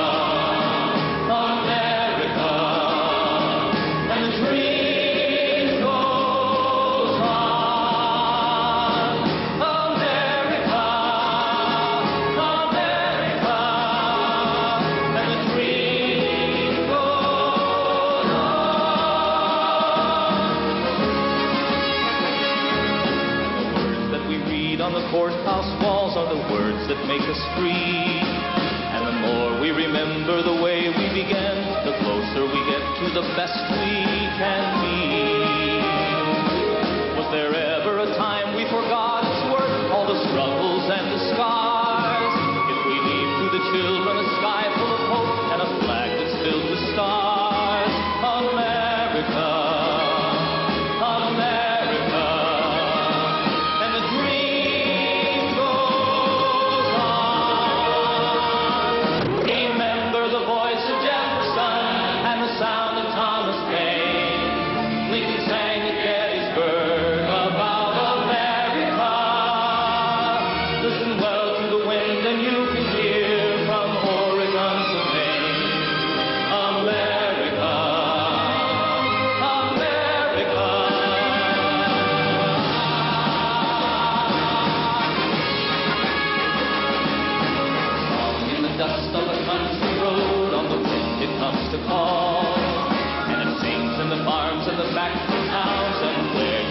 there'd be no song at all. And the words are the words that our fathers heard as they whistled down the years. And the name of the song is the name of the dream, and it's music to our ears. America, America, and the dream goes on. Think of Roosevelt and Kennedy and of Martin Luther King and the way they sang the song about America. Listen well to the wind that's always there, and it's asking us to sing America, America.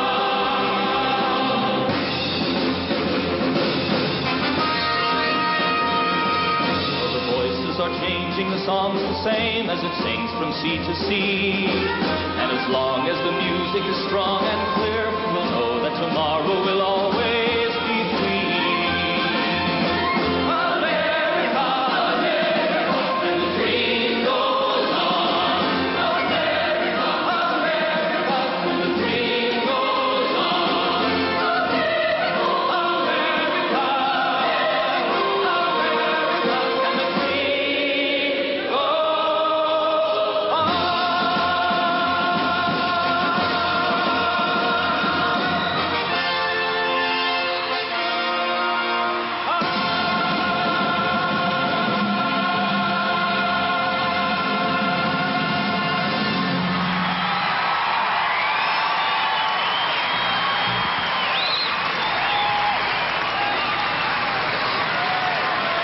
Thank you, John. That was fabulous. Thank God he's a country boy. Hi, I'm Melissa Manchester. It's an honor to be here and a thrill to look out and see the Statue of Liberty looking as she should look. Like the lady with the lamp, I'm a New Yorker. And I'm pleased to be singing some of the songs of another New Yorker, the American composer who's most responsible for my love of music, George Gershwin.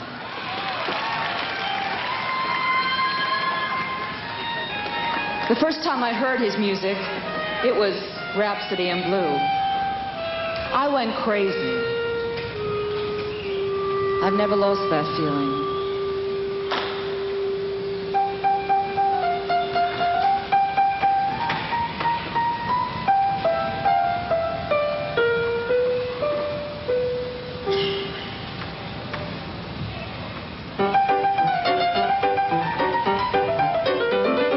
Fascinating rhythm, you got me on the go. Fascinating rhythm, I'm all a quiver.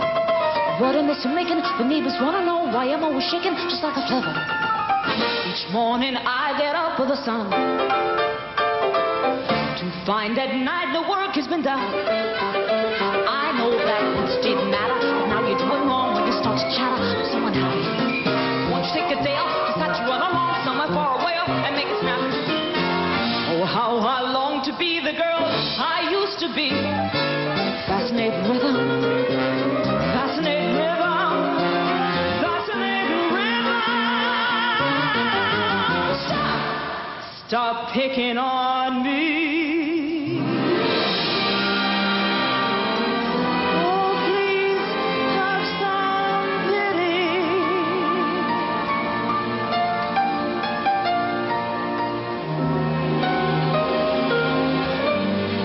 I'm all alone in this big city.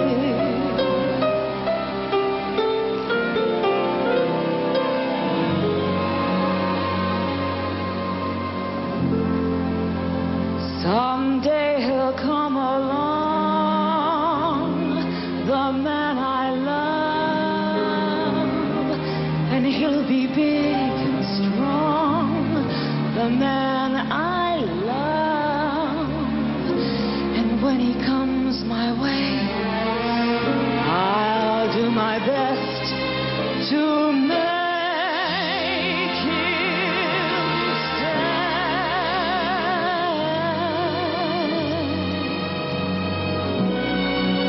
embrace me, my sweet embraceable you. Embrace me, you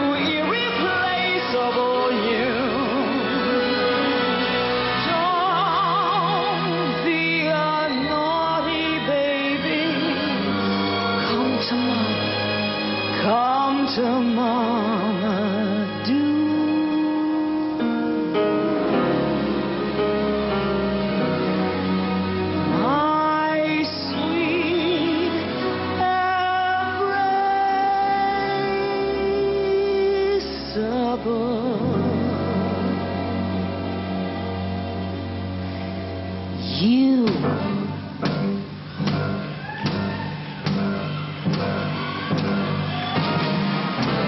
I got rhythm,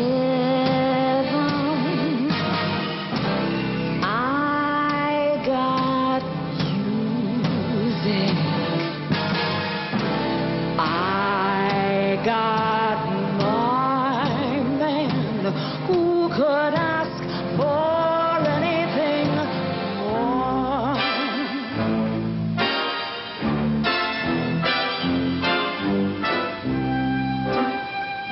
I got daisies in green pastures. I got my man who could ask for anything more. Old man trouble, I don't mind him. You won't find him hanging round and round and round my door. One of these mornings, you're gonna rise up singing, and you'll spread your wings, and you'll take to the sky. But till that morning, there ain't nothing to harm you. Mommy and Daddy standing by, standing by, standing by.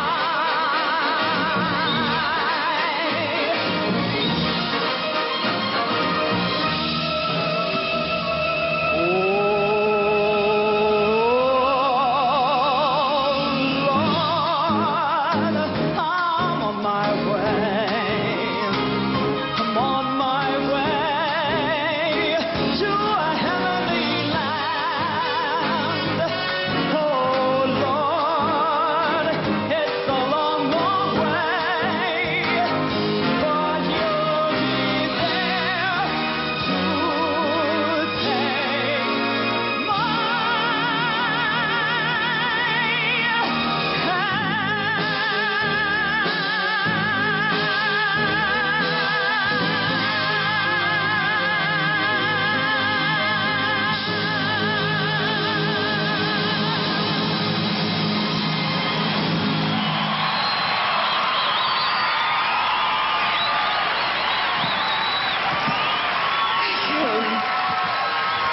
Thank you. That last song, Lord, I'm on My Way, is from George Gershwin's glorious opera, Porgy and Bess. Gershwin's masterpiece has been performed all over the world and was the first American opera ever presented in Italy's great opera house, La Scala.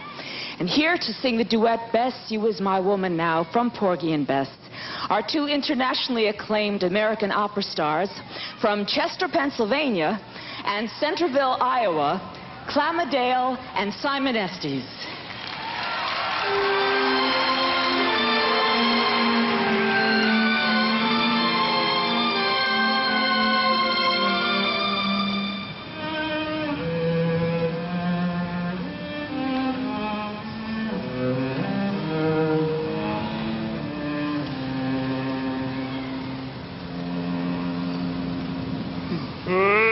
Bess, you is my woman now.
and evening time and summertime and winter time. Bess, you got your man.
Coming up, the biggest fireworks ever in America.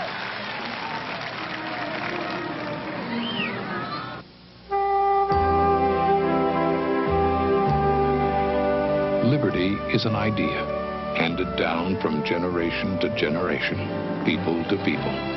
America honors the Statue of Liberty centennial by minting United States Liberty coins, valuable keepsakes that treasure liberty always. U.S. Liberty coins, singly or in sets, at banks, savings and loans, and Kmart stores. Keep Liberty in mint condition forever.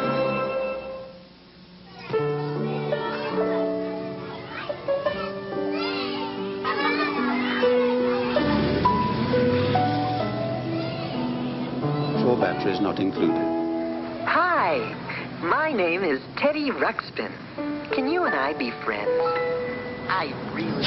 Everybody out! Then, one day, we found an old treasure map. Teddy Ruxpin comes with illustrated book and cassette from Worlds of Wonder. From the waves of the Pacific, through the heartland, USA. From the old South to New England and towns along the way. From the Great Lakes to the bayou. From the mountains to the shore. We're your neighbor and you made us America's favorite store. We've got good things at good prices. Just what you're looking for. For more of you come into us.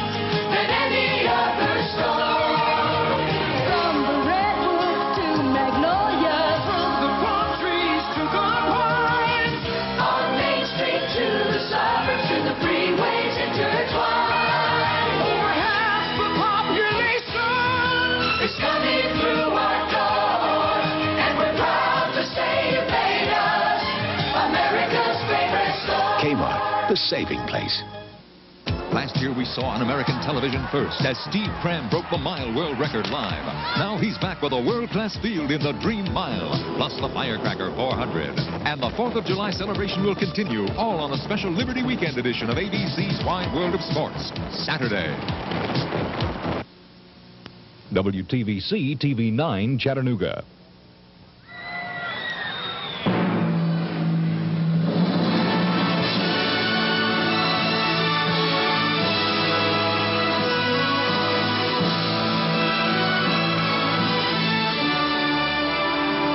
Good evening, I'm Joel Gray.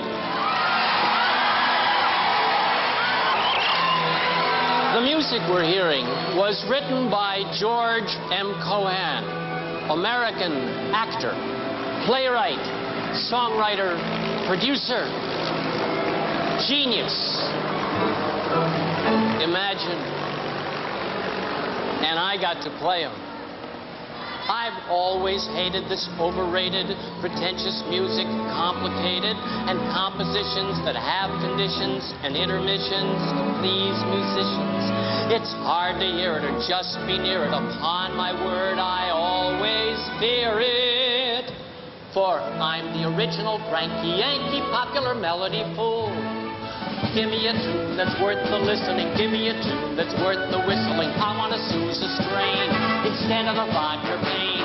I give the trombone a chance to blow it and give me a dash and brag and go in it. What I'm stating is advocating popular melody school.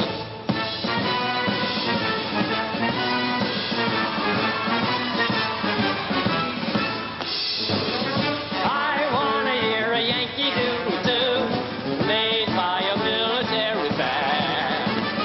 I want to hear a Yankee doodle-doo, the only music I can understand. Whoa, Susan, won't you write another march? Yours is just the melody divine. You may have your William Tell, your Faust of Lohengrin as well, but I'll take the Yankee doodle-doo for mine.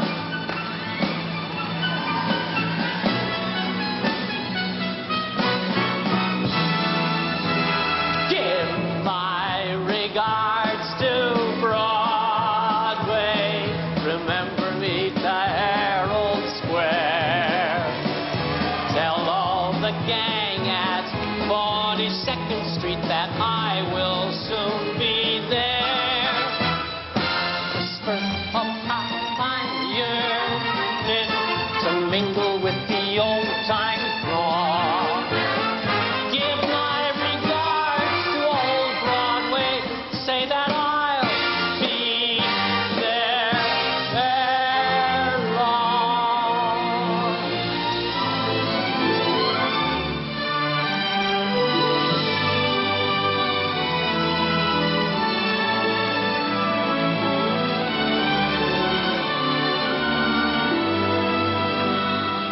But with propriety,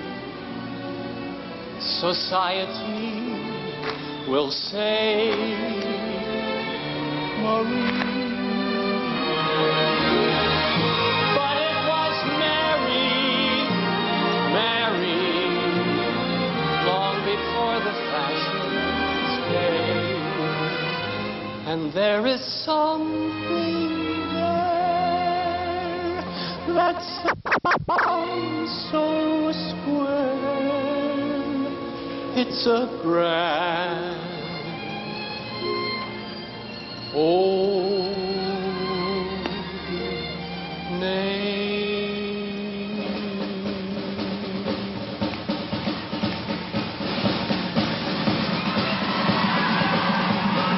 Yankee Doodle went to London just to ride the pony.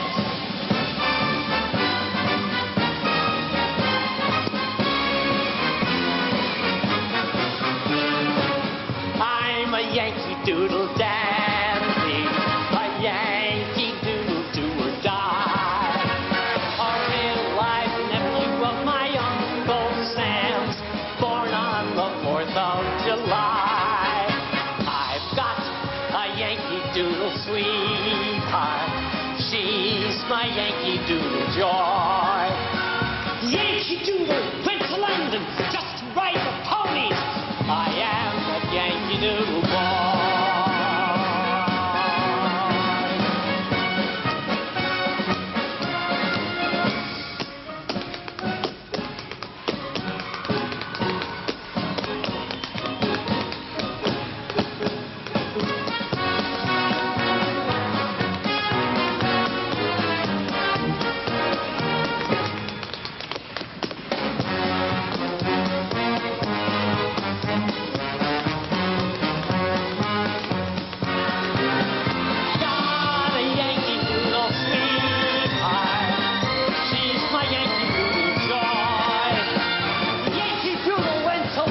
Just to ride the pony. I am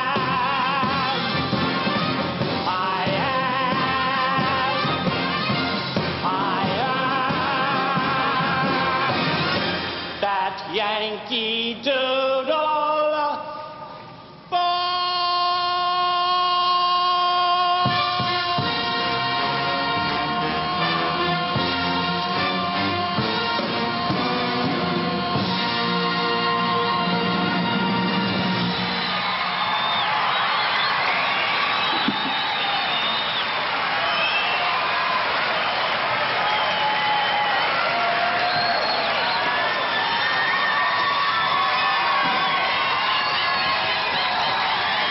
His mother thanks you. His father thanks you. His sister thanks you. George M. Cohan thanks you. And as for myself, that goes without saying. And now, continuing in the spirit of the evening, here's a medley of some songs by other great American composers, played by the Boston Pops Esplanade Orchestra, conducted by my buddy, John Williams.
ABC's exclusive coverage of the Americana Music Concert will continue in a moment.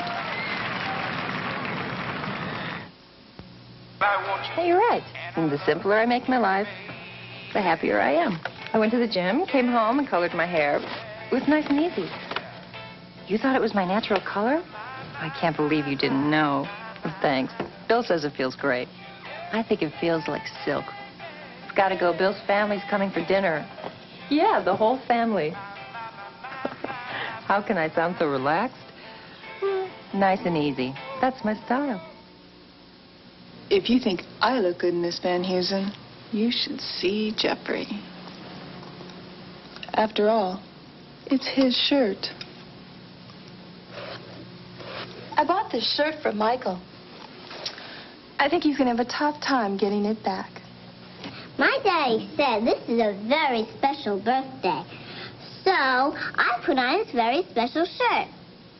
Van Heusen, for a man to wear and a woman to borrow. News. It's all around you. But there's one place you can get it best. From people you know and trust. The people of ABC News. From early morning to late at night. Knowledge and depth unparalleled in the industry. The insight of Walters, Brinkley, and Copper. The leadership and experience of Peter Jennings. The people of ABC News. Together, they're uniquely qualified to bring you the world.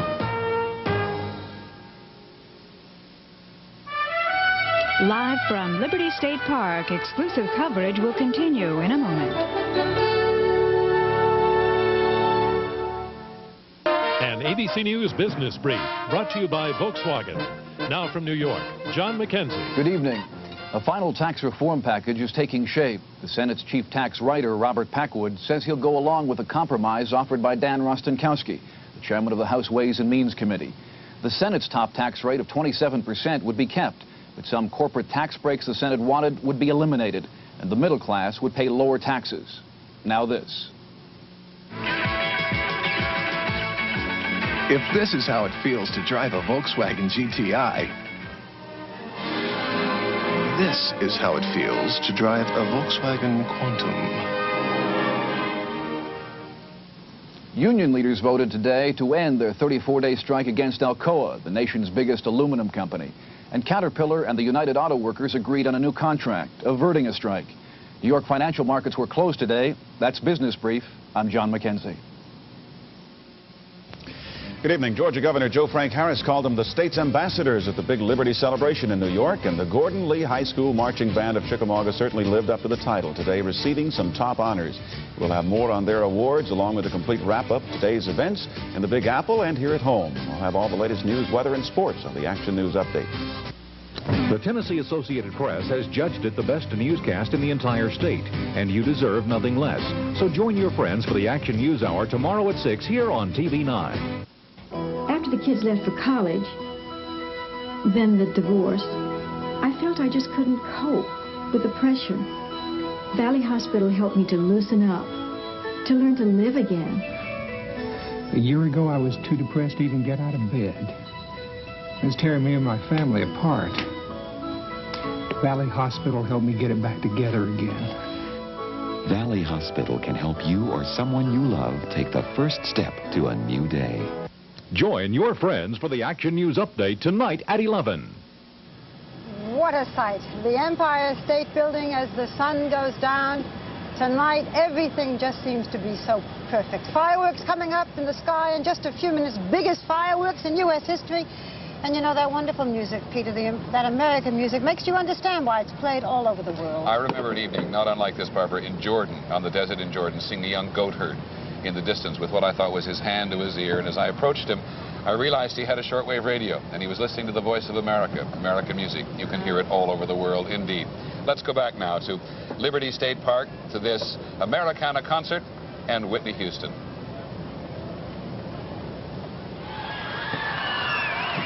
Hello, I'm Whitney Houston.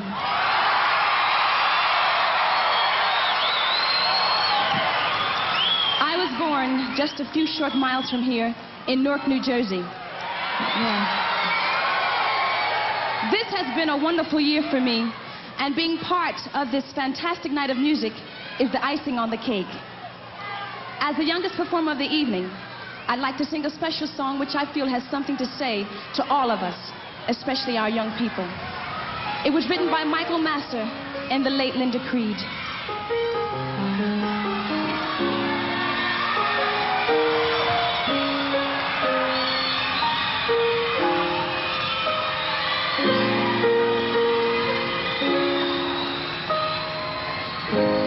I believe the children are our future. Teach them well and let them lead the way. Show them all the beauty they possess inside. Give them a sense of pride to make it easier. Let the children's laughter remind us how we used to be. Everybody's searching for a hero. People need someone to look up to. I never found anyone who fulfilled my needs. A lonely place to be. And so I learned to depend on me.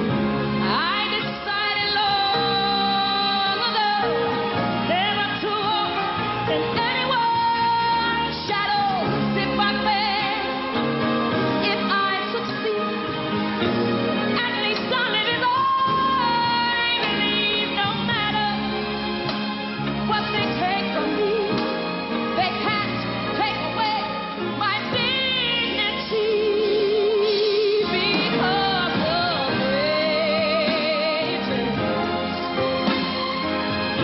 love of all, it's happening to me. I found the greatest love of all inside of me. The greatest love of all is easy to achieve.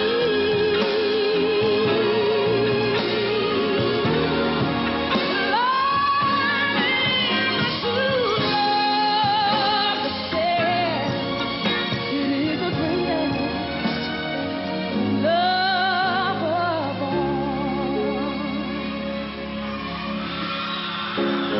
I believe the children are our future. Teach them well and let them lead the way. Show them all the beauty they possess inside. Give them a sense of pride to make it easier. Let the children's laughter remind us how we used to be. I decided long ago never to walk in anyone's shadow. If I fail,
Wonderful, Whitney, just wonderful.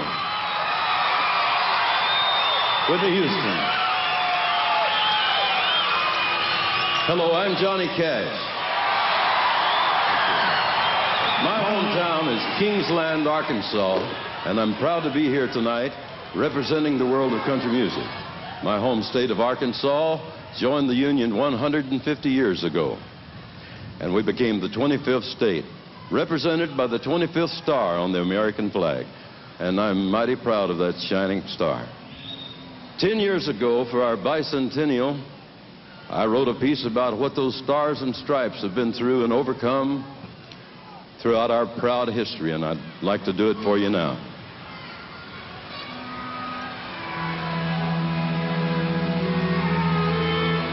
I walked through a county courthouse square, and on a park bench, an old man was sitting there. I said, "Your old courthouse is kind of run down." He said, "No, it'll do for our little town." I said, "Your old flagpole's kind of leaned a little bit, and that's a ragged old flag you got hanging on it." He said, "Have a seat," and I sat down. He said, "Is this the first time you've come to our little town?" I said, "I think it is." He said, "I don't like to brag, but we're kind of proud of that ragged old flag."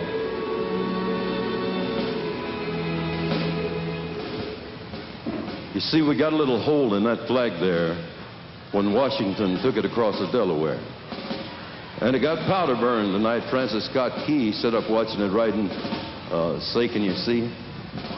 It got a little rip in New Orleans with Pakenham and Jackson tugging at its seams. It almost fell at the Alamo beside the Texas flag, but she waved on though. It got cut with a sword at Chancellorsville, got cut again at Shiloh Hill. There was Robert E. Lee, Beauregard, and Bragg, and the south wind blew hard on that ragged old flag. On Flanders Field in World War I, she took a bad hit from a Bertha gun. She turned blood red in World War II. She hung limp and low by the time that one was through. She was in Korea, Vietnam. She went where she was sent by her Uncle Sam. The Native Americans, the blacks, yellow and white, all shed red blood for the Stars and Stripes.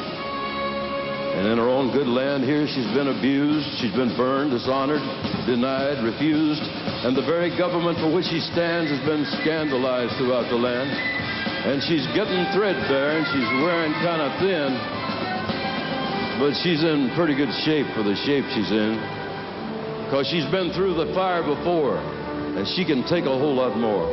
So we raise her up every morning, and we bring her down slowly every night. We don't let her touch the ground, and we fold her upright. On second thought, I guess I do like to brag, because I'm mighty proud of that ragged old flag.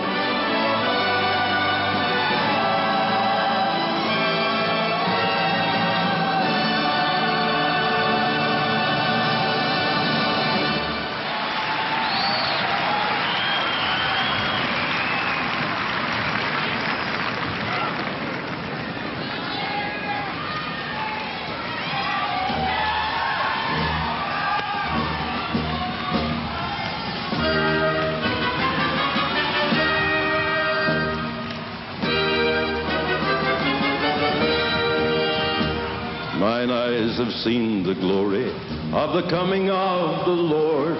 He is trampling out the vintage where the grapes of wrath are stored. He has loosed the fateful lightning of his terrible swift sword. His truth is marching on. Glory, glory, hallelujah. Glory, glory, hallelujah. Glory, glory, hallelujah.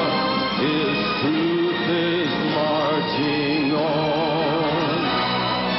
In the beauty of the lilies, Christ was born across the sea with the glory in his bosom that transfigures you and me.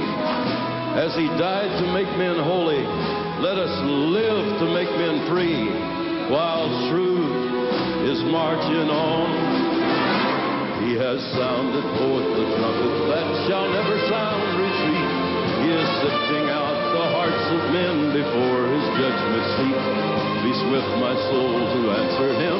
Be jubilant, my feet, while God is marching on.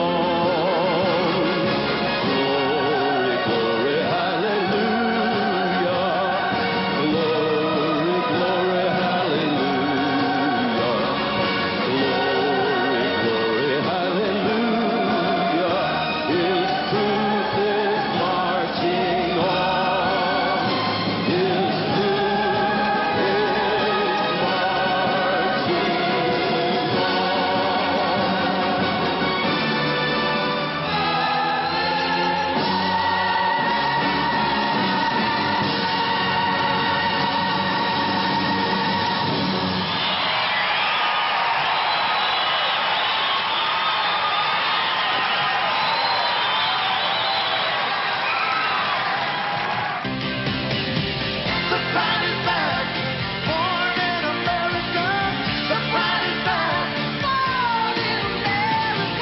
Plymouth shows you why the pride is back.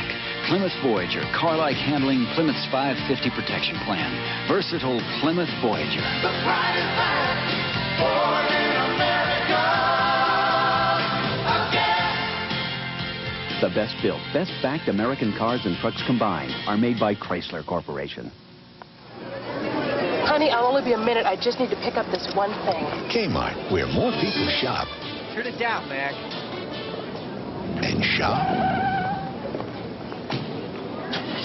and shop than anywhere else.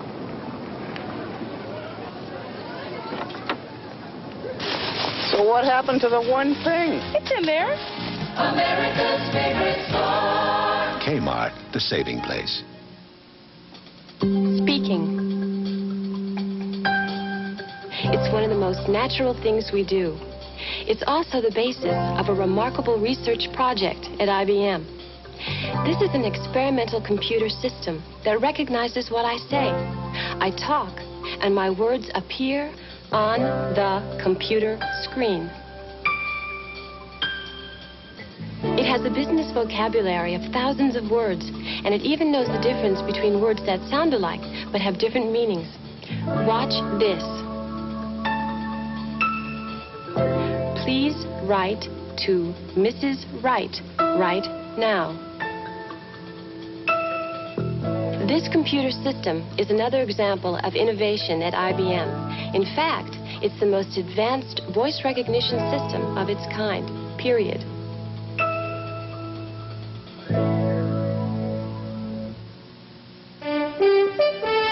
Next week, we'll report on America's young people.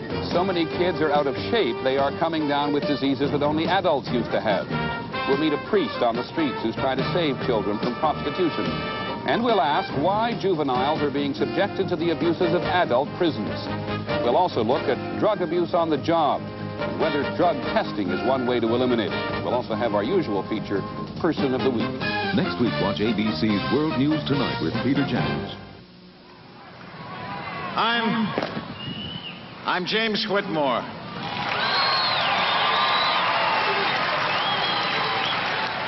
I'm from Buffalo, New York.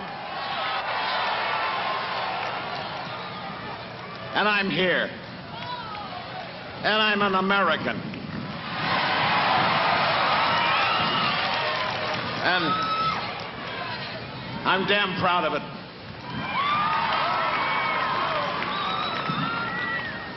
In December 1941, Aaron Copland was commissioned to write a musical portrait of a great American. Copland chose Abraham Lincoln, framing Lincoln's words with his own original music. And on this very special 4th of July, with the Statue of Liberty in sight, I feel privileged to add my name to the roster of distinguished American actors and statesmen who have narrated Aaron Copland's Lincoln Portrait.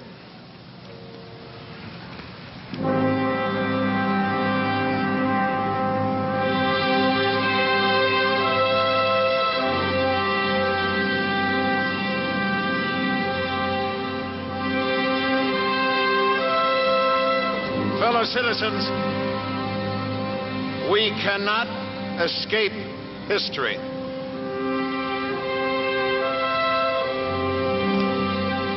That is what he said. That is what Abraham Lincoln said. Fellow citizens, we cannot escape history. We of this Congress and this administration will be remembered in spite of ourselves. No personal significance or insignificance can spare one or another of us. The fiery trial through which we pass will light us down in honor or dishonor to the latest generation. We, even here, hold the power and bear the responsibility.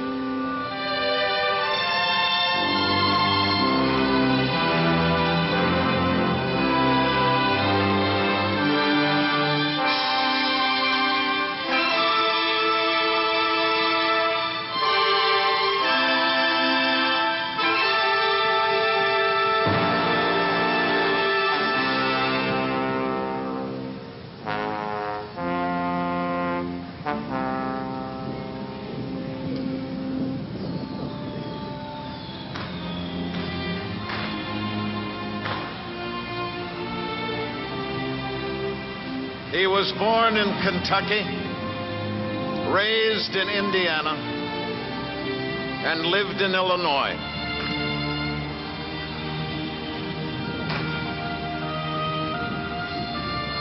And this is what he said. This is what Abe Lincoln said. The dogmas of the quiet past are inadequate to the stormy present. The occasion is piled high with difficulty, and we must rise with the occasion. As our case is new, so we must think anew and act anew. We must disenthrall ourselves, and then we shall save our country.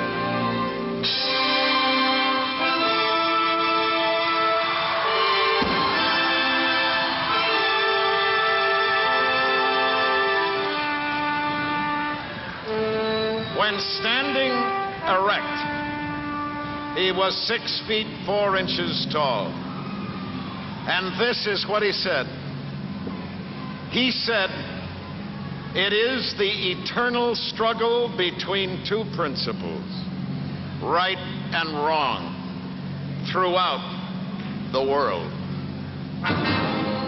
It is the same spirit that says, you toil and work and earn bread, and I'll eat it, no matter in what shape it comes. Whether from the mouth of the king who seeks to bestride the people of his own nation and live by the fruit of their labor, or from one race of men as an apology for enslaving another race. It is the same tyrannical principle."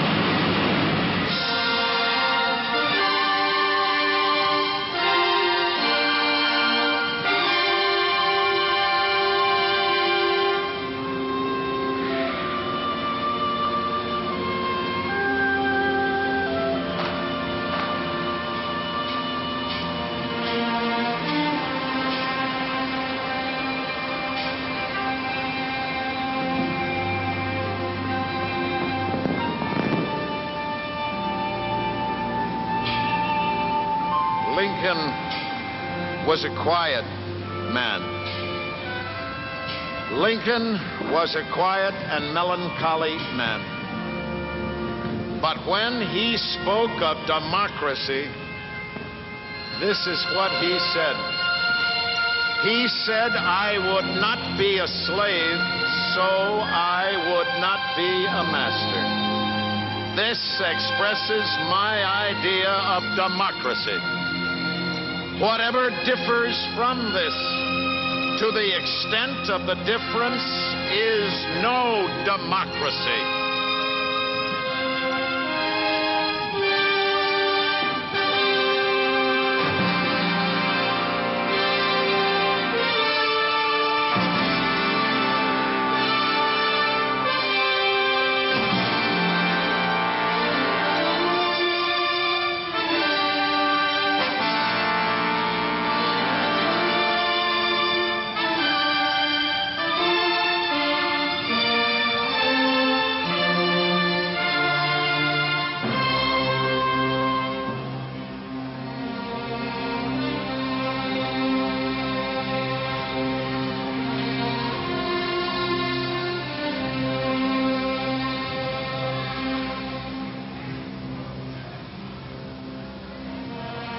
Abraham Lincoln, 16th President of these United States, is everlasting in the memory of his countrymen.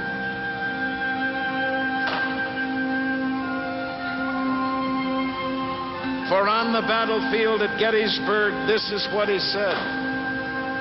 He said that from these honored dead, we take increased devotion to that cause for which they gave the last full measure of devotion. That we, here, highly resolve that these dead shall not have died in vain, and that this nation under God shall have a new birth of freedom, and that government of the people, by the people, and for the people, shall not perish from the earth.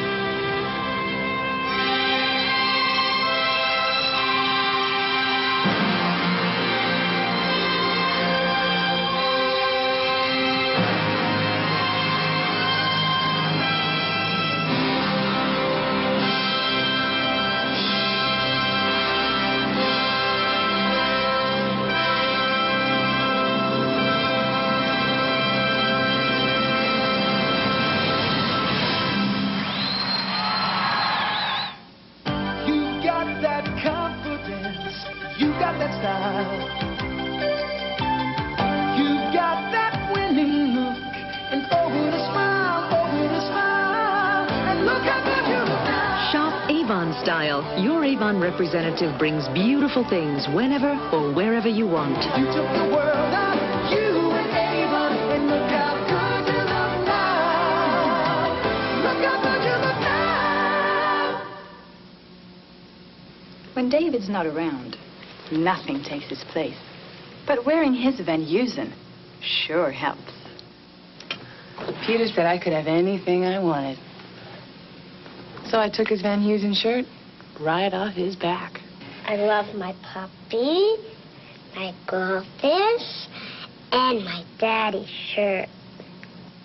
Van Heusen, for a man to wear and a woman to borrow. New York City, where millions of people have descended this evening to join you all across the country for what is being billed as the biggest firework show that America has ever seen. Let's go back to Liberty State Park and the music of John Philip Sousa.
ABC's exclusive coverage of the concert will continue in a moment. You are having a glorious 4th of July. We're going to go back to Liberty State Park where the finale is fast approaching. And here is Barry Manilow. A celebration of American music in Liberty State Park in New Jersey. And there is much more to come. President Reagan is already on board the USS John F. Kennedy, the carrier, which is down in the harbor. There are thousands of boats in the harbor, and we hope millions of you all across the country waiting for the fireworks. We'll be back very shortly.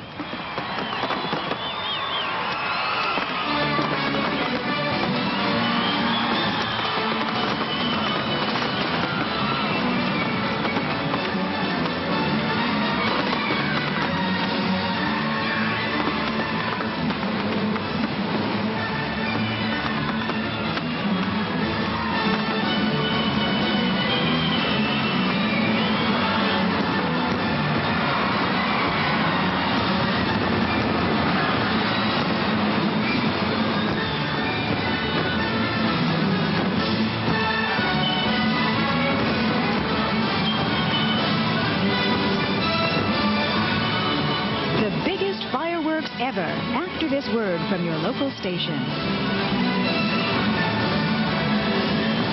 The Action News Update at 11. ABC's presentation of Liberty Weekend is brought to you by Kmart, the saving place. We're proud to say you've made us America's favorite store. The Stroh Brewery Company, proud to be a founding sponsor of the Statue of Liberty Ellis Island Foundation. Dole Fruit and Cream Bars, and Johnson & Johnson, where quality products have been a tradition for generations. You let that go off, and you will have an early fireworks display. Just to give you some indication of what we can look forward to tonight, and we're looking forward to the President, by the way, to come out on the USS John F. Kennedy and talk to him. That is one of the smaller shells they are going to use this evening. I am assured by George Plimpton, the man who knows more about fireworks than anybody else in America, that this is perfectly safe. But, George, I think you might take it back anyway. Is that really one of the smaller ones of the evening? Yeah, this is a 5-inch shell, 5 inches in diameter up here. The largest shell of the night, and there are going to be 4 of them, is a Japanese shell which is 18 inches in diameter and weighs, oh heavens, 110 or 15 pounds.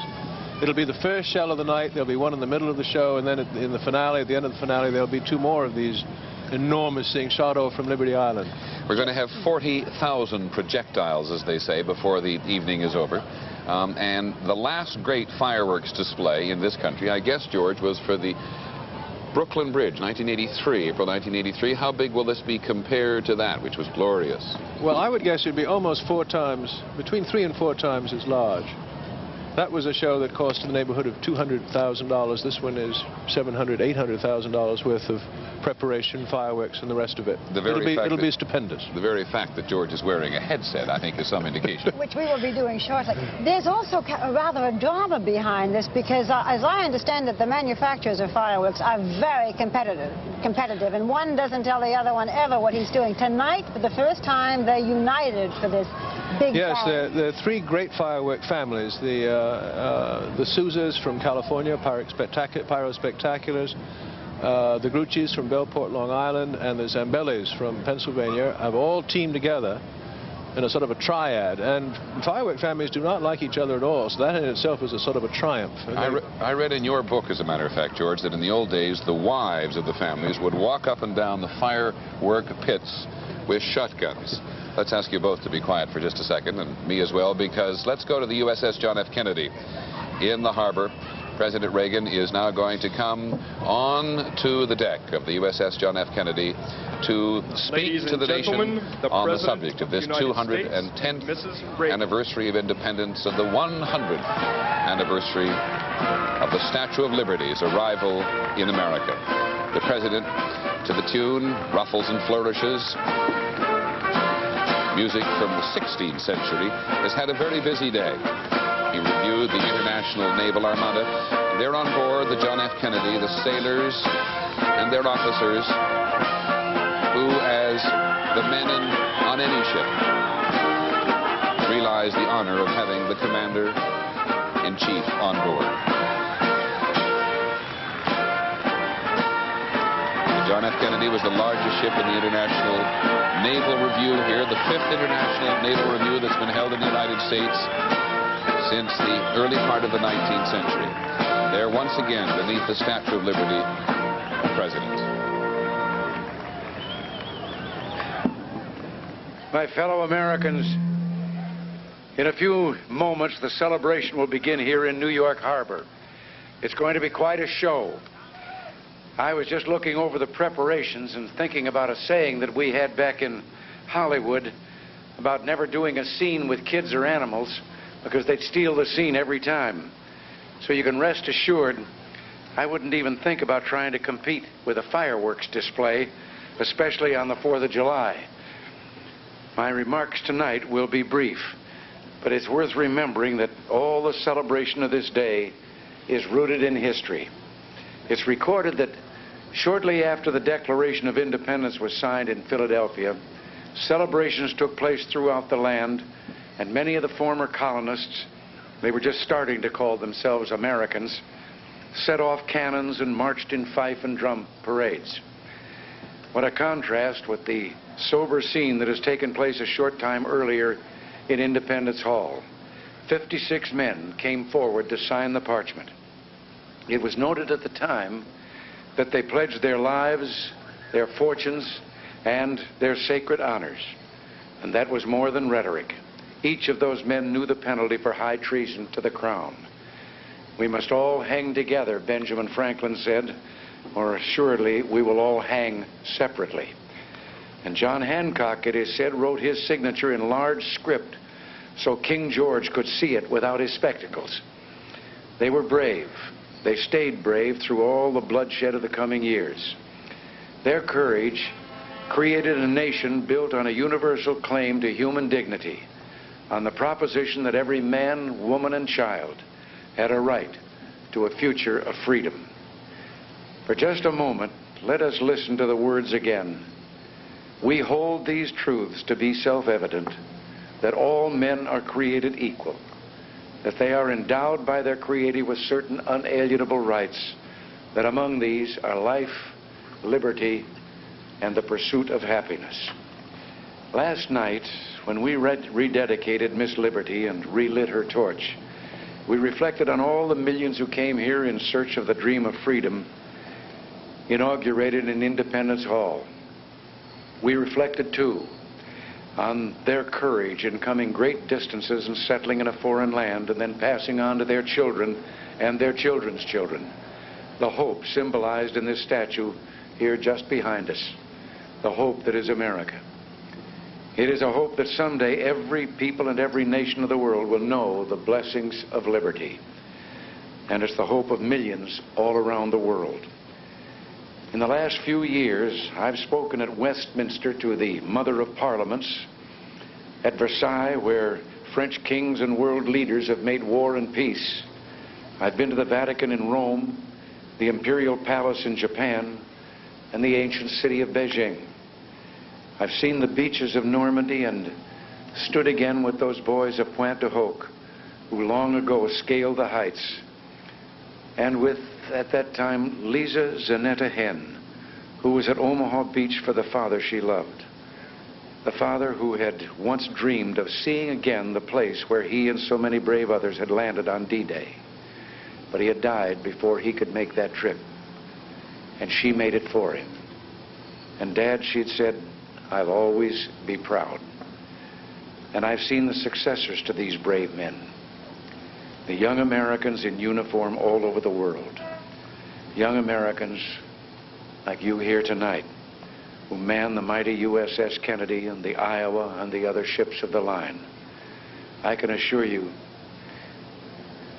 you out there who are listening, that these young people are like their fathers and their grandfathers, just as willing, just as brave, and we can be just as proud. But our prayer tonight is that the call for their courage will never come, and that it's important for us, too, to be brave. Not so much the bravery of the battlefield, I mean the bravery of brotherhood. All through our history, our presidents and leaders have spoken of national unity and warned us that the real obstacle to moving forward the boundaries of freedom, the only permanent danger to the hope that is America, comes from within. It's easy enough to dismiss this as a kind of familiar exhortation. Yet the truth is that even two of our greatest founding fathers, John Adams and Thomas Jefferson, once learned this lesson late in life. They'd worked so closely together in Philadelphia for independence. But once that was gained and a government was formed, something called partisan politics began to get in the way. After a bitter and divisive campaign, Jefferson defeated Adams for the presidency in 1800. And the night before Jefferson's inauguration, Adams slipped away to Boston, disappointed, broken-hearted, and bitter. For years, their estrangement lasted. But when both had retired, Jefferson at 68 to Monticello and Adams at 76 to Quincy, they began through their letters to speak again to each other. Letters that discussed almost every conceivable subject: gardening, horseback riding, even sneezing as a cure for hiccups, but other subjects as well: the loss of loved ones, the mystery of grief and sorrow, the importance of religion, and of course the last thoughts, the final hopes of two old men, two great patriarchs for the country that they had helped to found and loved so deeply. It carries me back, Jefferson wrote about correspondence with his co-signer of the Declaration of Independence, to the times when, beset with difficulties and dangers, we were fellow laborers in the same cause, struggling for what is most valuable to man, his right to self-government, laboring always at the same oar, with some wave ever ahead threatening to overwhelm us, and yet passing harmless, we rode through the storm with heart and hand. It was their last gift to us, this lesson in brotherhood, in tolerance for each other, this insight into America's strength as a nation. And when both died on the same day, within hours of each other, that date was July 4th, 50 years exactly after that first gift to us, the Declaration of Independence. My fellow Americans, it falls to us to keep faith with them and all the great Americans of our past.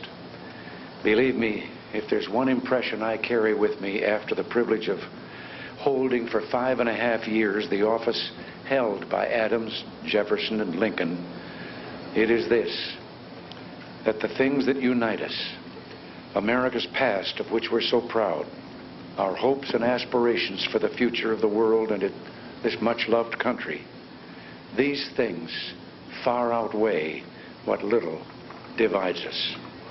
And so tonight, we reaffirm that Jew and Gentile, we are one nation under God, that black and white, we are one nation indivisible, that Republican and Democrat, we are all Americans.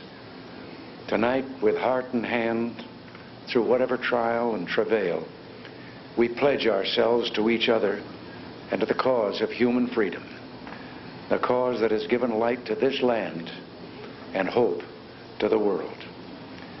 My fellow Americans, we're known around the world as a confident and a happy people. Tonight, there's much to celebrate and many blessings to be grateful for. So while it's good to talk about serious things, it's just as important and just as American to have some fun. Now, let's have some fun. Let the celebration begin.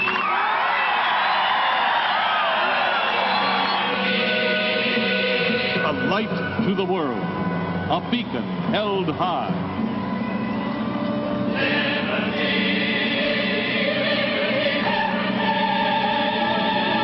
The great symbol of freedom beckoning from a harbor. To the north, to the south, to the east, to the west, reaching across the world to all whose hearts know the meaning of her life.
From across the seven seas, immigrants brought with them beautiful melodies which became America's music.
than 20 minutes of this yet to come.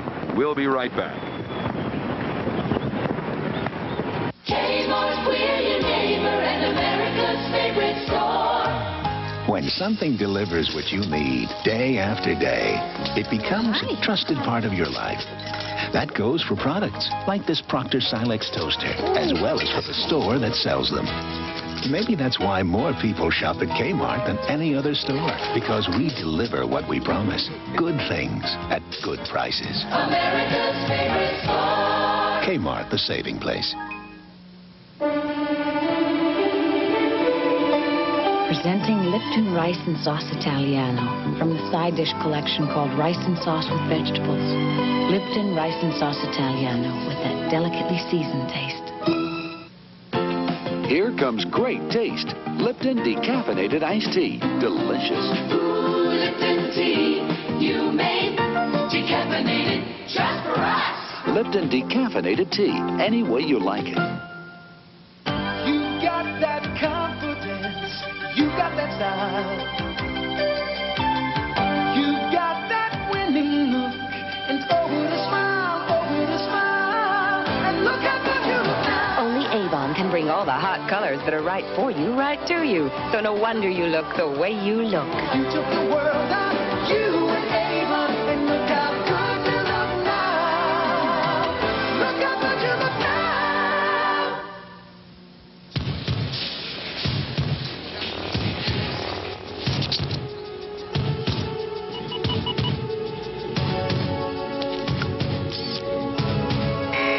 Players to stadium now. Players to stadium now.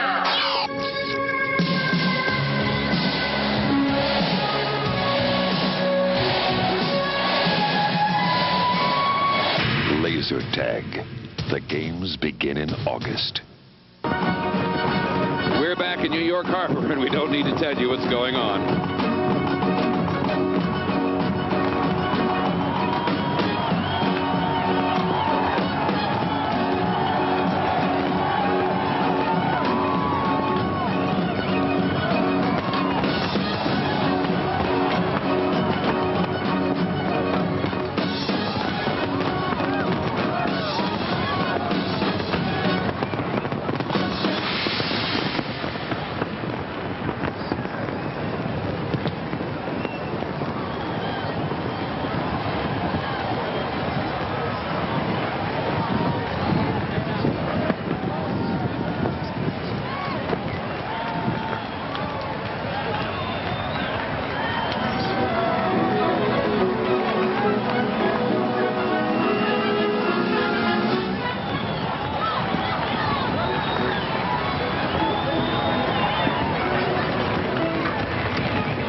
Santa Lucia, Dudu Likst, the Blue Danube.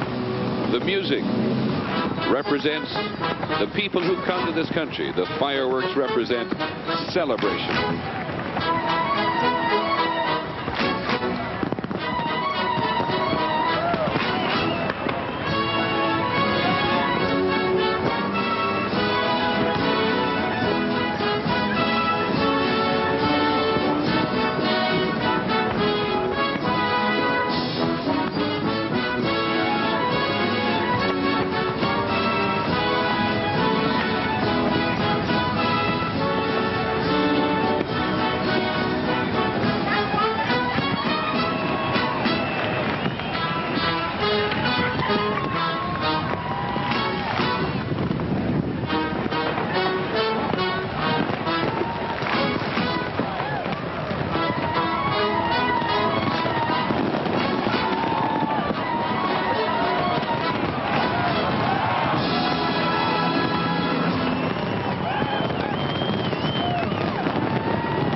There she stands, the Statue of Liberty. It's probably the first time in this entire Liberty Weekend celebration she's been dwarfed for even a second. As the fireworks from Japan and China, from Australia, Canada, Great Britain, and the United States shower into the sky over New York Harbor in this celebration of Liberty's 100th birthday.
And would you believe there is more? As the New York Harbor sky is filled. We'll be back in just a minute. Well, we said there was more to come, and there they are. We're about 2/3 of the way through now.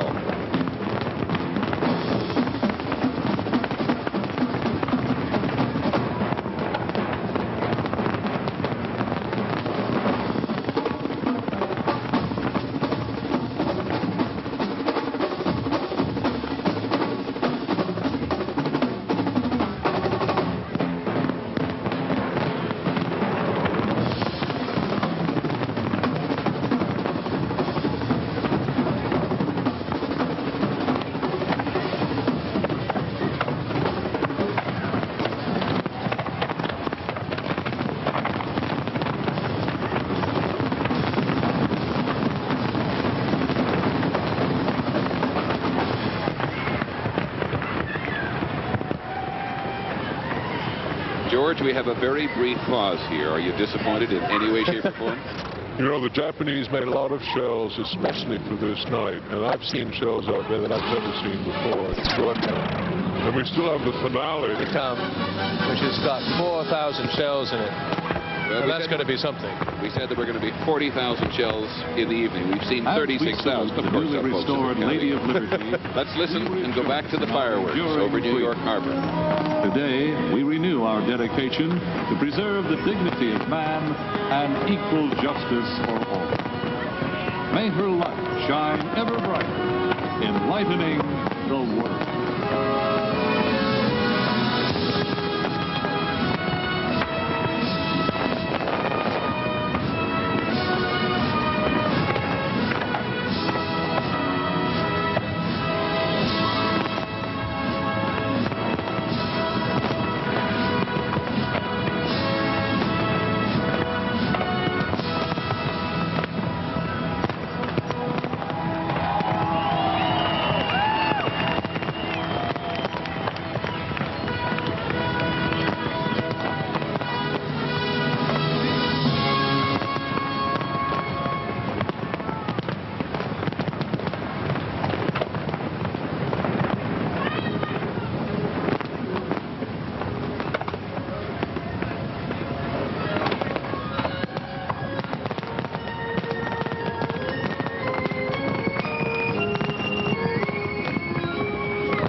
think it has come to an end.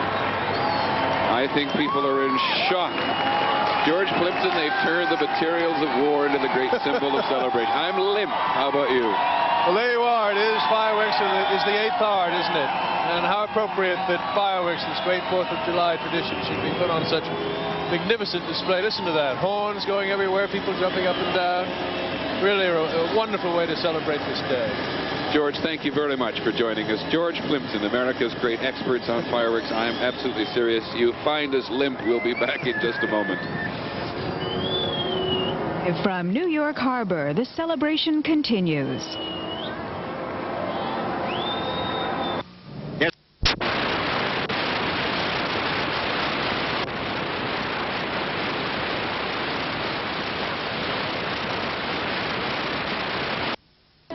Elizabeth Taylor, Gene Kelly, The Temptations, The Four Tops, Kenny Rogers, The Pointer Sisters, and a cast of thousands as ABC presents Liberty Weekend.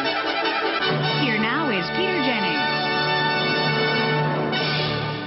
Not to mention 1,000 tap dancers, 1,000 fiddlers, 1,000 guitars, 1,000 voice choir, a 1,500-member drill team, the 500-piece Statue of Liberty marching band, the 200-member Liberty Dance Corps. Nobody else in the world could do it. In a phrase, good evening and welcome to the party. This is party time. It's been quite a weekend so far, Liberty Weekend, a time to rejoice, a time to renew, of course, and a time to remember. In case you missed the news, the Statue of Liberty has now been given back to the people. There was a small and fairly private ceremony out there on Liberty Island yesterday. Mrs. Reagan went out, and now the statue has been so crowded that for the 2nd day in a row they've had to close it off, and the temperature was hot.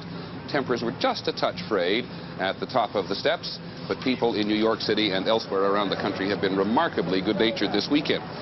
The closing ceremonies tonight are going to go on for 3 hours. It'll be back to work tomorrow, but in the meantime we hope you're going to go down and settle down and come in from your party at some time throughout the evening and have a very good time. Let's have a look at East Rutherford, New Jersey over there if we possibly can.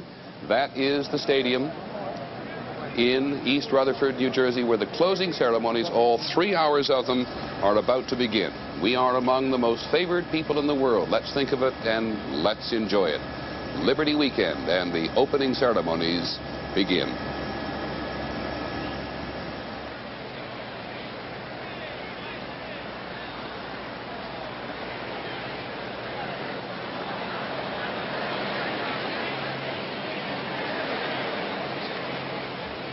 The closing ceremonies, of course, and there they stand on the stadium. A fractional delay, 10 seconds, 9. They've done it for us, so watch the countdown.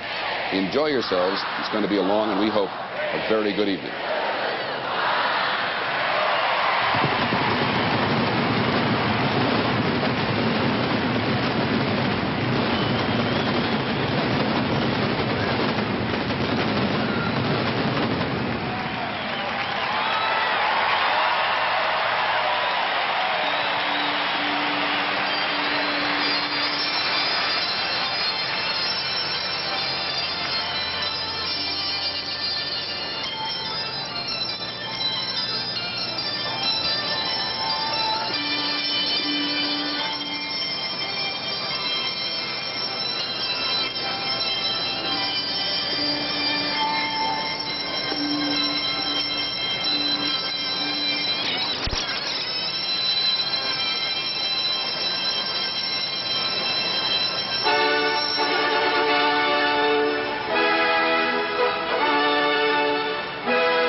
Ladies and gentlemen, to the billions of people around the world who are watching us today, to the millions of Americans who take pride in the Statue of Liberty and the dreams for which she stands, to the thousands gathered here in the Meadowlands, welcome to the closing ceremonies of Liberty Weekend.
Ladies and gentlemen, presenting the proud bearers of our nation's emblem of peace and democracy.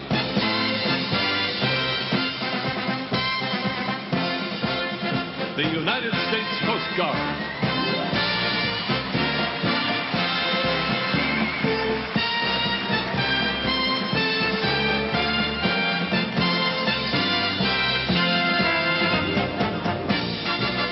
The United States Air Force.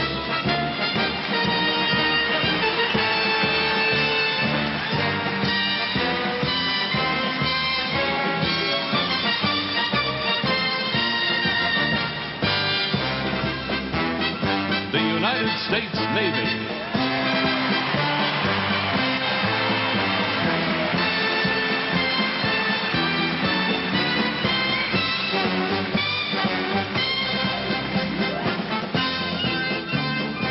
The United States Marine Corps.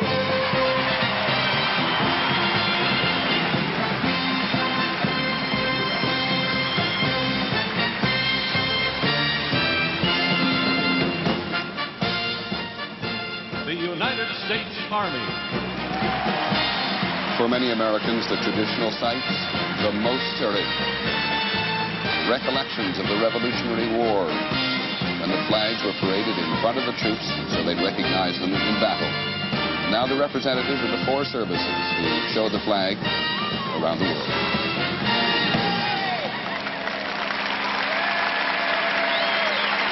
Ladies and gentlemen, please rise and join the Liberty Chorus in the singing of the national anthem of the United States of America.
ABC's presentation of Liberty Weekend is brought to you by United States Liberty Coins. Keep Liberty in mint condition with United States Liberty Coins. The Van Heusen Company and IBM.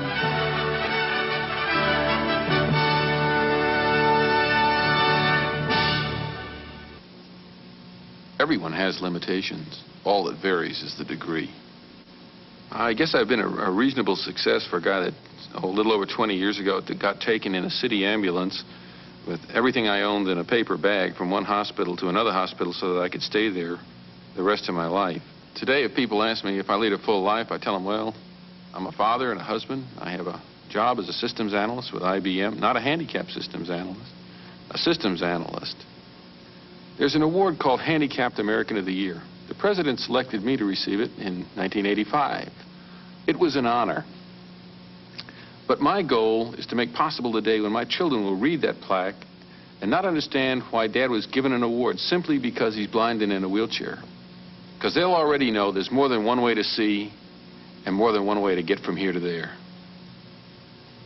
The story of Jim Caldwell has been brought to you by IBM.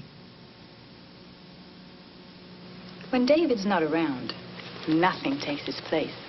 But wearing his Van Heusen sure helps. Peter said I could have anything I wanted.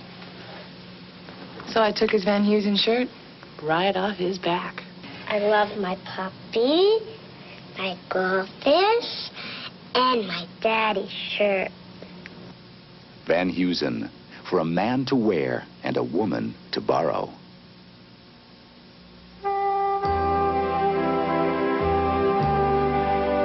Liberty is an idea, handed down from generation to generation, people to people. America honors the Statue of Liberty centennial by minting United States Liberty coins, valuable keepsakes that treasure liberty always. U.S. Liberty coins, singly or in sets, at banks, savings and loans, and Montgomery Ward stores. Keep Liberty in mint condition forever. Boston sensation Roger Clemens is already setting major league records. A new record! Clemens has set a major league record for strikeouts in a game. 20. He's scheduled to start as the Red Sox face Oakland, or the New York Yankees take on Texas on ABC's Monday Night Baseball. Things a little slow this summer? You think it's easy doing nothing all day? Try moonlighting. You swing from a vine, Addison. Sounds like fun. Tuesday. There's a slight break in the action at the closing ceremonies now, so why not, as we continue with this last evening of Liberty Weekend, think about the statue for just a moment. That was a very crowded harbor a couple of days ago with the tall ships from many nations, the International Naval Armada, and the thousands upon thousands of boats and the millions of people who came in person, but the millions more across the country and around the world who shared in person the spirit of the statue. We remind you this has been, and we really needn't remind you, this has been a weekend not only to rejoice and to renew the statue and renew that which she stands for in the country, but to remember the immigrant experience of all those millions of people who came under her arm to America, who shared the immigrant experience and made a place in this land. We know that all around the country you have been celebrating this weekend. We felt a bit selfish here in the East, to be perfectly honest, as if we've had all the action, but we were looking around a little while ago to find out just how busy you and the rest of the country have been. There was a big carnival and a festival in St. Louis, for example. There was a big, enormous, in fact, festival in Chicago where people tasted food from around the world. Up in Cascade, Oregon, we know it's the 75th anniversary of Cascade. We congratulate you. Celebrations all over the country in the traditional July the 4th way, but the additional specialness of this weekend added by the rededication of the statue. Let's go back now to the opening ceremonies at Giant Stadium in East Rutherford, New Jersey, where the light has just faded.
Ladies and gentlemen, Kenny Rogers.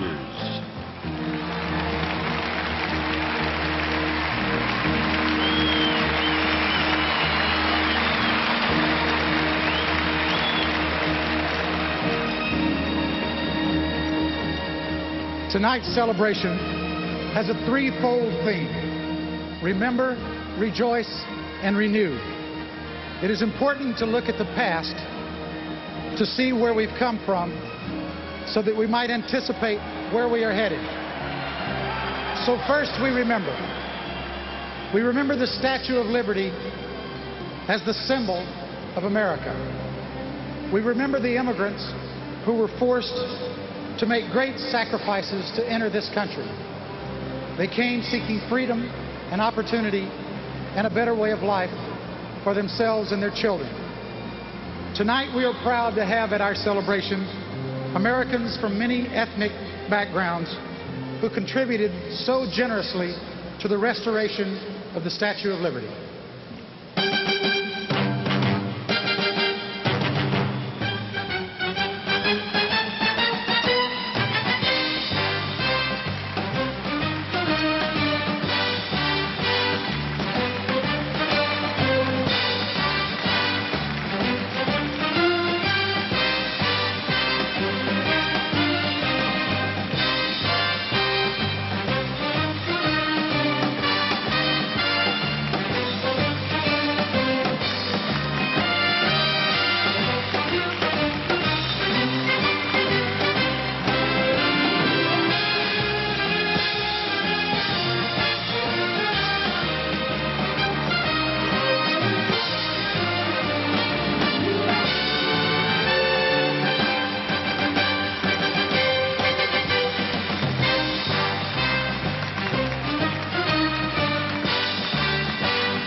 I know all the people that circle this great stadium tonight share with me the warm personal feelings for the lady and the message she puts out to the rest of the world. I can't remember when you weren't there, or when I didn't care for anyone but you.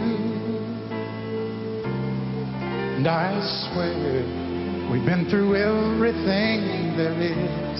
Can't imagine anything we've missed. Can't imagine anything the two of us can't do. Through the years, you never let me down. You turned my life around. The sweetest days I've found with you. Through the years, I've never been afraid.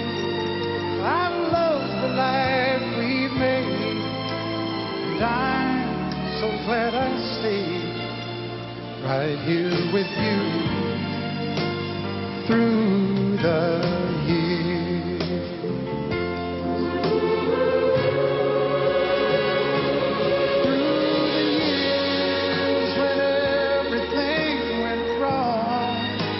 Together we were strong. I know that I belong right here with you. Through the years, I never had a doubt. We'd always work things out. I've learned what life's about by loving you through the years.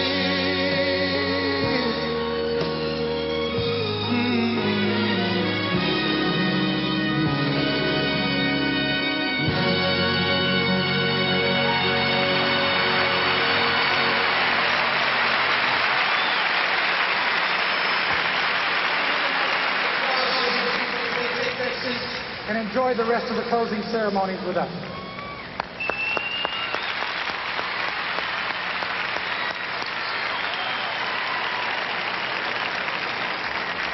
Over 100 years ago, the French gave us a magnificent gift, and tonight they have brought us another one.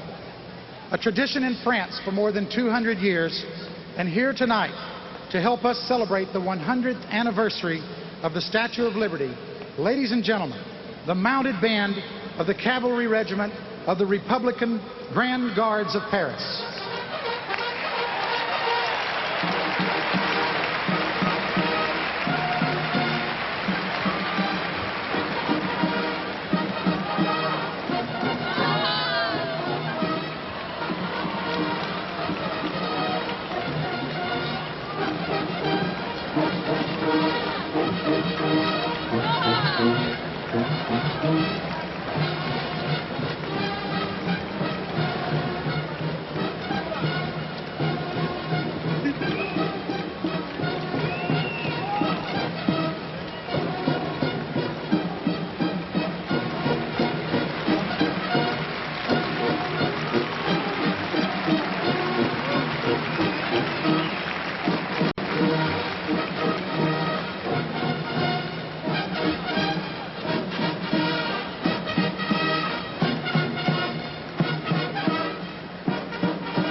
there's still a lot of love.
Ladies and gentlemen, Elizabeth Taylor.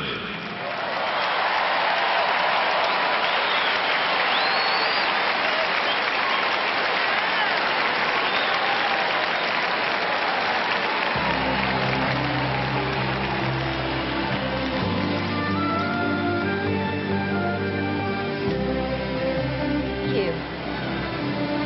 Remember, rejoice, renew.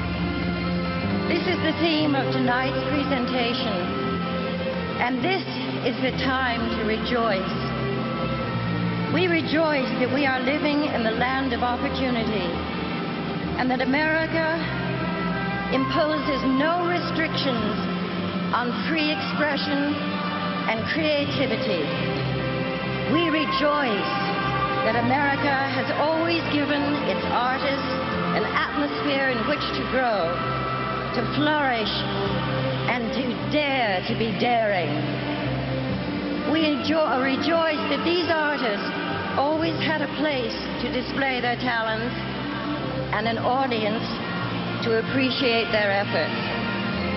Tonight, some of these artists will have a chance to say thank you in the way they know best, through their music.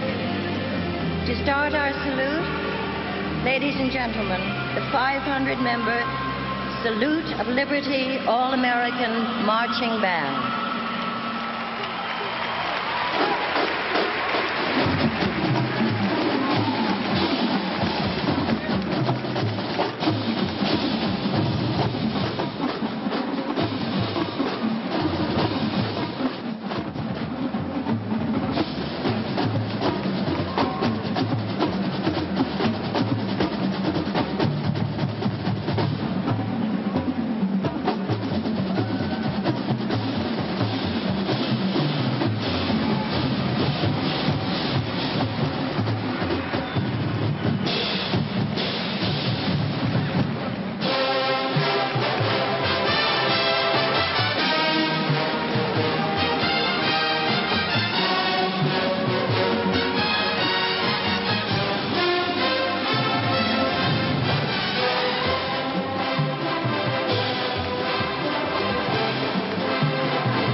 and gentlemen, let's give these young college musicians from around the country a rousing hand. The Statue of Liberty All-American March.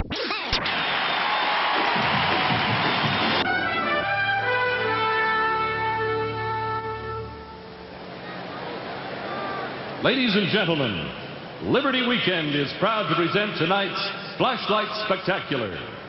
The Flashlight Show is provided by Ever-Ready Energizer Incorporated, makers of Ever-Ready and supercharged Energizer batteries and lighting products.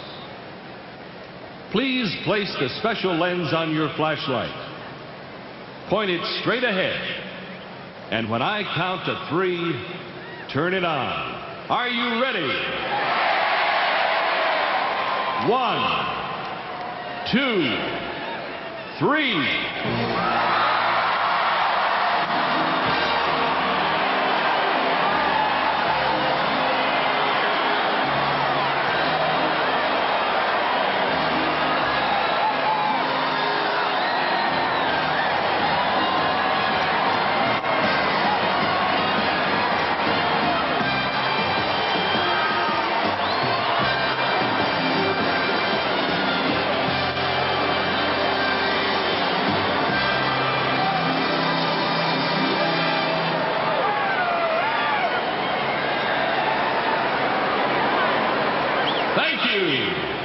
You were all terrific. Now, on the count of 3, please turn your flashlights off together. 1, 2, 3.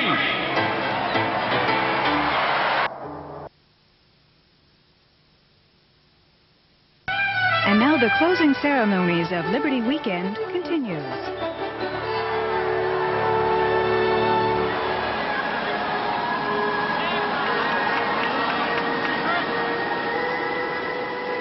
From the pounding of the percussion to the tingle of technology, from the swirl of the synthesizer to the lens of the laser, and from there to all parts of the world, they call it contemporary.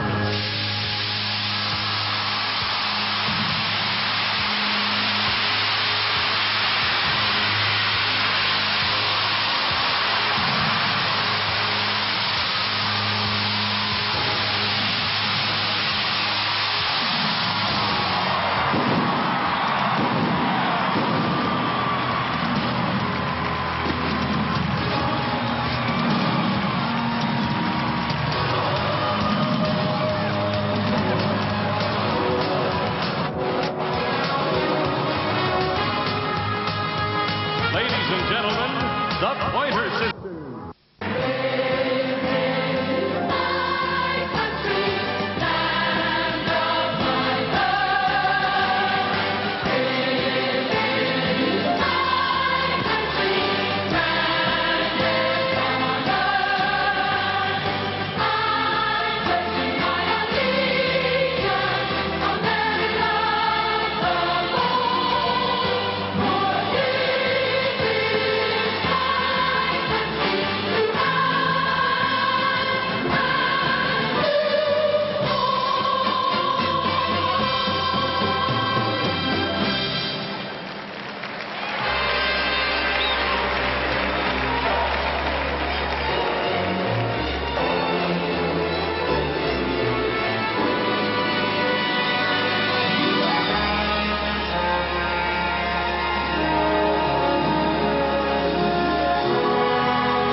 land is your land, this land is my land. We're not quite done yet, but as the party continues at the Meadowlands, we're going to roll the credits now of the people who staged the show you saw tonight.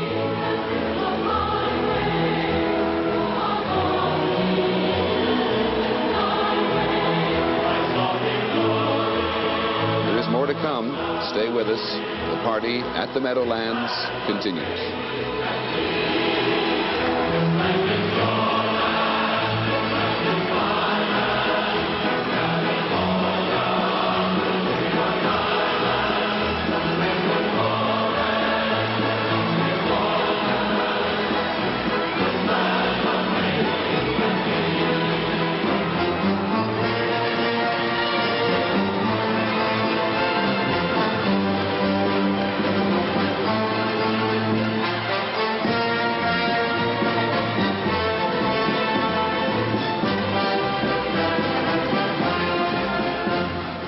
This evening and this Liberty Weekend is not quite over yet. We'll have more for you as this party in the Meadowlands, this great 4th of July party that really picked up steam throughout the evening continues. Kind of celebration that perhaps the Founding Fathers never imagined they'd see, or we'd ever do, but the kind of celebration they certainly encouraged.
Meadowlands, the great Liberty Weekend celebration at the Meadowlands, and we hope you've enjoyed it.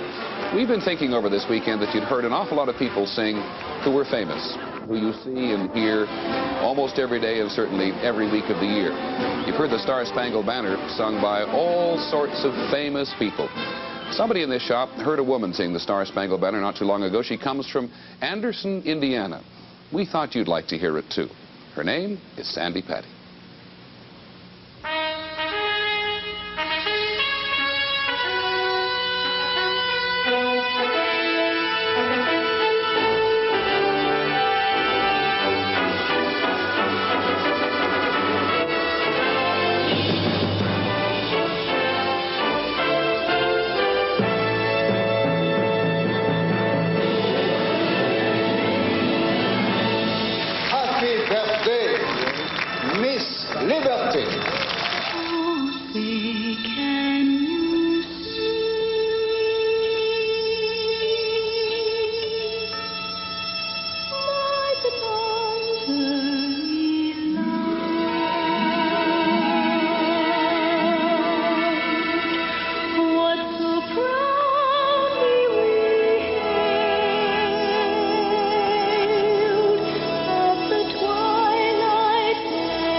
Repeat after me. I hereby declare on oath that I renounce all allegiance Whose broad stripes and bright stars through the perilous night, o'er the ramparts we watched, were so gallantly streaming. Through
celebration begin.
There isn't anything left to say, is there? It's been a terrific weekend, Liberty Weekend. Millions of words sung and spoken. The key now is to remember. We at ABC News have had an awfully good time working on this, and a lot of people have worked very hard, and we thank them. I guess if we have one fervent wish, it is that all of you, all across the country, felt as close to it as we did. I'm Peter Jennings. Good night.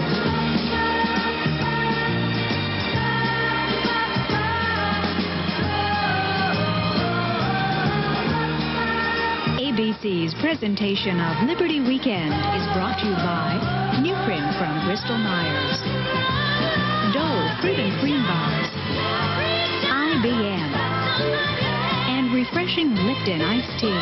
Only Lipton has that special brisk taste. Hotel accommodations provided by the New York Marriott Marquis, New York's newest landmark hotel, featuring the world's tallest atrium.